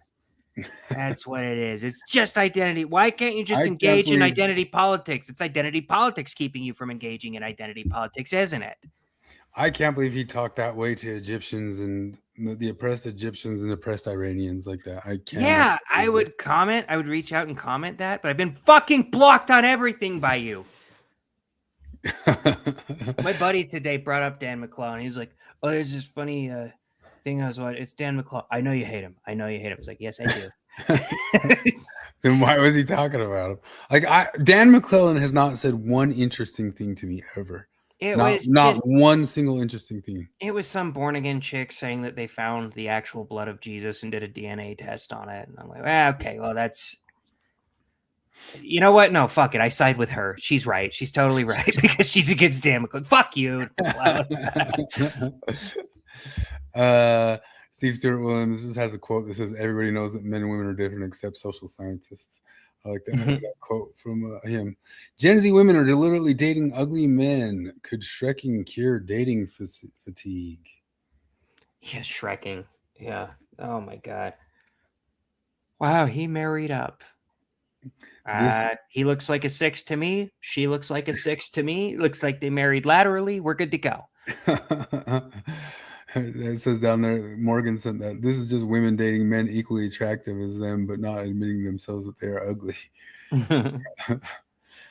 Oh, I'm winding down. Pride's over. You celebrating the Pride, even though there's only about, I think, more than a quarter of the days of July are Pride days as well. I'm pretty sad. I want it to be every day of every year. I think I pointed this out before. There's so many children's shows, like cartoons that I grew up with, where the character got like a wish or something like that. It's like, I love Christmas. I wish it were Christmas every day. And it happens, and then he realizes that if the special thing happens literally always, it becomes less special. Yeah. I looked it up. July 6th, Omnisexual Visibility Day. Mid-July, Non-Binary Awareness Week. So that's 8 days already. How many is there? 30 in a month. International Non-Binary Peoples Days, July 14th. July 16th, International Drag Day.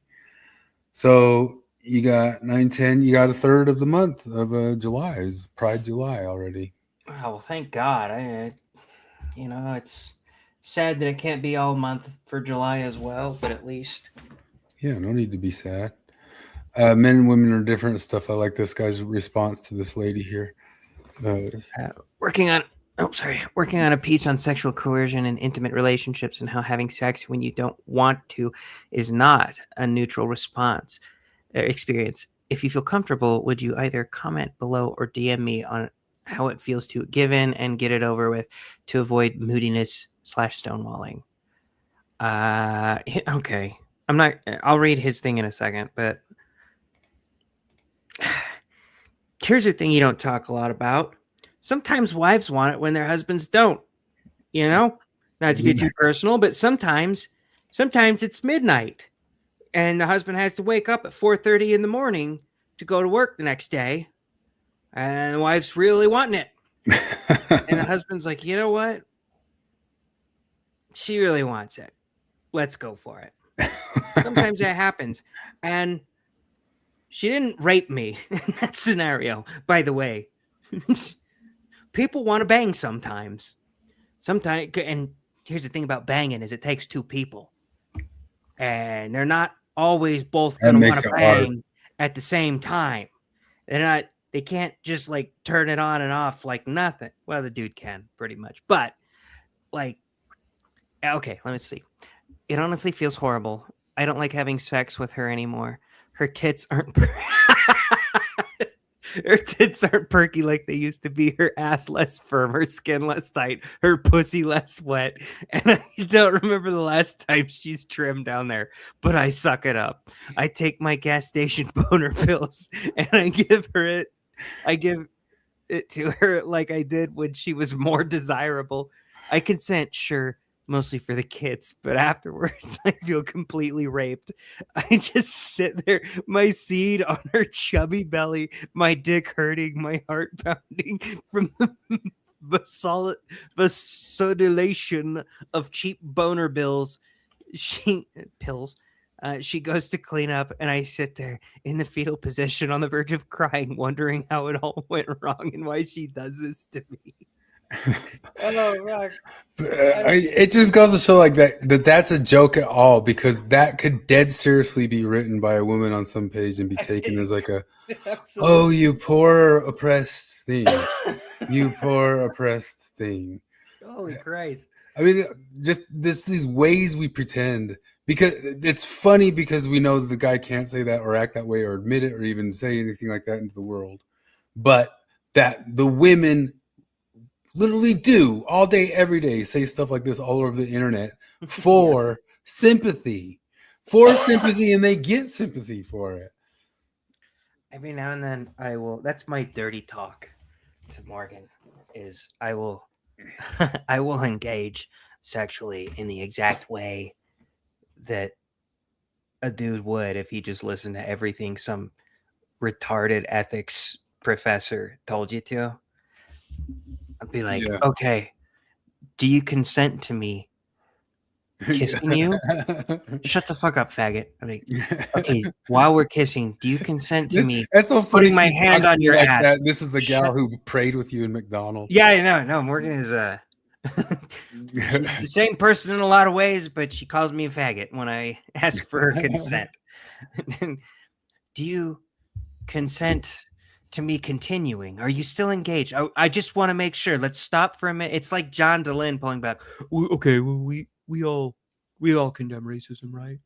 It's like me stopping mid-fuck to be like, hang on. I really don't like rape. I'm not raping you, right? Oh my God, you fag. Just fuck me. Got some little bit of bad news for towards the end here, but A lot more women think that they've had their drink spiked than actually have. what's that? Nothing. Go on. The research and data on this showed that something else is actually way more common. Now, this is bad for several reasons. One, it's scaring women unnecessarily. Two, it can definitely lead to some false accusations. And three, it's completely distracting women from actual real things that they can do to protect their safety while drinking. And I'm not saying that spiked drinks and SA and things like that don't happen. They absolutely do, and you should be careful, especially in public with your drink. I'm also not saying that women are consciously lying. They often genuinely believe that they were sedated somehow. The research just shows that they're generally wrong. In studies, when forensic researchers go back and test people who claim that they were spiked with something, they're only right about 2% of the time. Much more common than that is alcohol, illegal substances, and 375% more often than sedatives, antidepressants that the woman herself was taking. Now, you are generally counseled to avoid alcohol while taking antidepressants. Even on a minor level, alcohol is a depressant. It's going to interfere with your treatment. It can also mean that when you drink, especially if you go kind of hard, it could feel like someone sedated you. You can feel drowsy, you can feel dizzy, you can literally lose motor. Yeah, the majority of the roofie phenomenon Dude, okay, is drinking on SSRIs. I would have guessed that they're wrong fairly often, but my guess probably would have been like at tops like 40% of the time they're wrong. 98% of the time they're wrong? Yeah. Holy God. Yeah. Everything's stupid. Everything's stupid. But at least half of Scottish Parliament now lists their sex as undisclosed. Yeah. Oh no fucking way. Oh fuck. Oh fuck. So who knows? Who knows? I mean, I don't know how you're supposed to be able to equalize men and women in the world if they all have undisclosed sexes. We can't tell anymore. Yeah, it's sort of this thing where we just kind of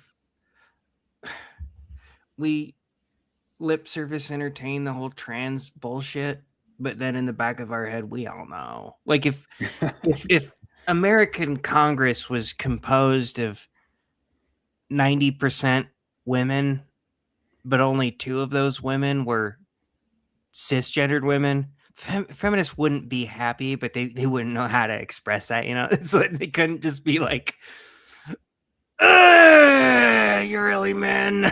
Just be thinking that the whole time. Oh, it's also dumb. Here, I like this. I'll speed this one up because it goes long. This guy says Mark Maron stole one of his jokes. Maron stole my joke. The future is not Mexican, it's Chinese. And I think we all know that. I've decided that we are all really just outsourced Chinese labor. And the best I can figure, our job is to eat and buy things at a lower price, putting Americans out of work because Walmart's right there. And how many of those people who shop at Walmart are the Let's speed up a bit to get to that. theirs and they make cool hats, which exists. The jury. Tell me if it seems like the same joke here. I know global warming exists. I live in Los Angeles. But all that will be left of the ocean is prehistoric toxic algae and mutant jellyfish.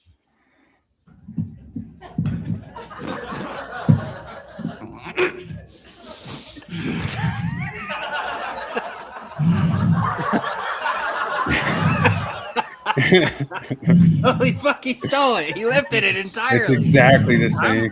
I'm usually not. Mark Maron stole. I'm usually not one to like. I think comics are kind of pussies for accusing other people of stealing their jokes because a lot of jokes are come to that conclusion just intuitively. But No, that was he lifted. Right, it's that the exact entirely. same thing, isn't it? Jesus Christ.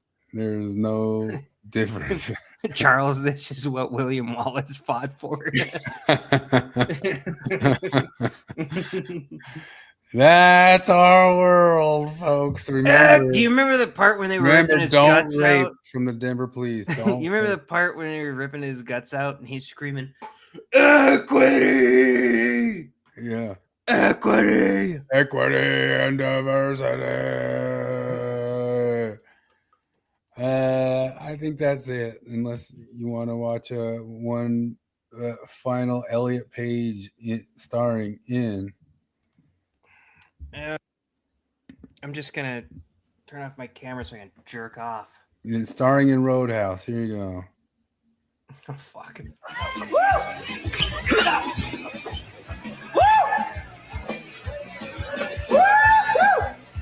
Come on, baby. Hey, look, pal, we don't want you. Come on, motherfucker, back. Come on.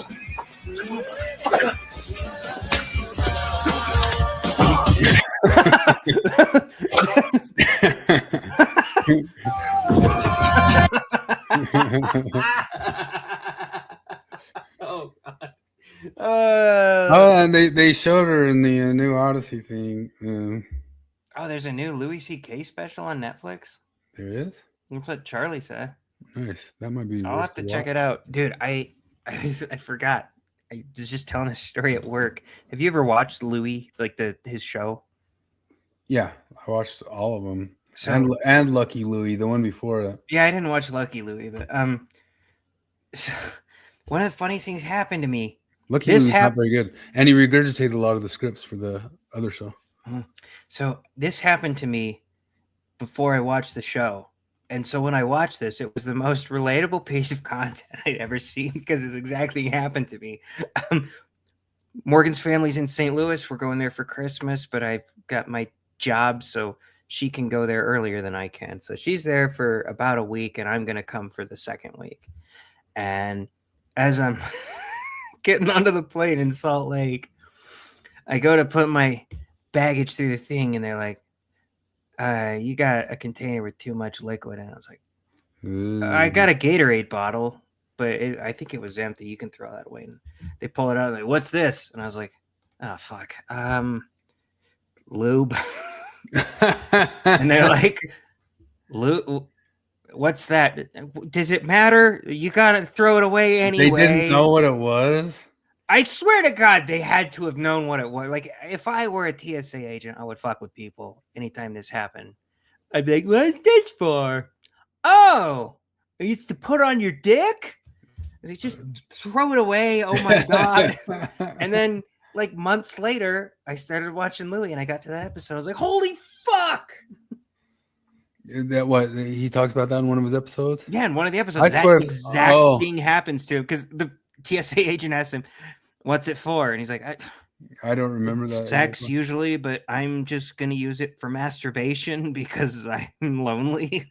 Remember, Louis has, this is what I remember most. I remember the Joan Rivers episode. I remember the Dane Cook episode. I watched all of them, but I liked it. I liked the show. But he had two different episodes, one on Lucky Louie, one on that. And I swear he had a third one of like another show he started out of nowhere. And it was all the same premise of him having slept with a trans person first and not knowing until the next morning, and then the person telling him, and then it was treated like a very special episode where it wasn't treated as comedy at all. It was treated as he has three of them across three series, the same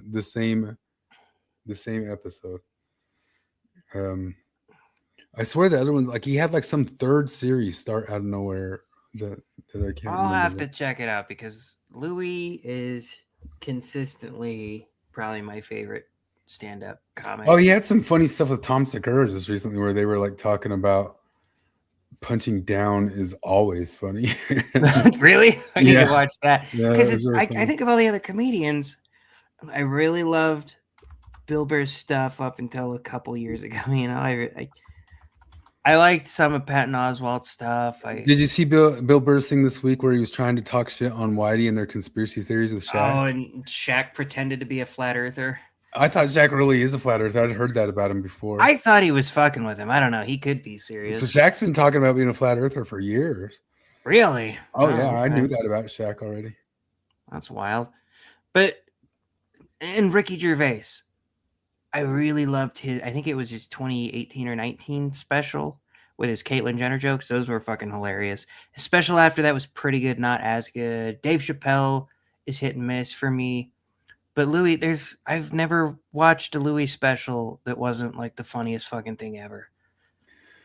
Yeah, the whole other show's called Horace and Pete, 2016, where it has the sexual encounter. Maybe it was just in that episode, but I swear it also happened in Lucky Louie. Lucky Louie's like a laugh track sitcom. Yeah, and I swear he kind of just regurgitated a lot of it, but better in the later series. So. Oh, I believe it. I never watched any of Lucky Louie. I watched that one live. Like I watched that one as it was on air when nobody knew who Louis really was yet, and I didn't know who Jim Norton even really was yet, and he was in it, and I remember liking it and kind of watching it. It was because it was like on after something like Sopranos or something like that, so you'd catch it. It was on HBO. So you got that Linkin Park song stuck in my head. Oh man, that always sucks.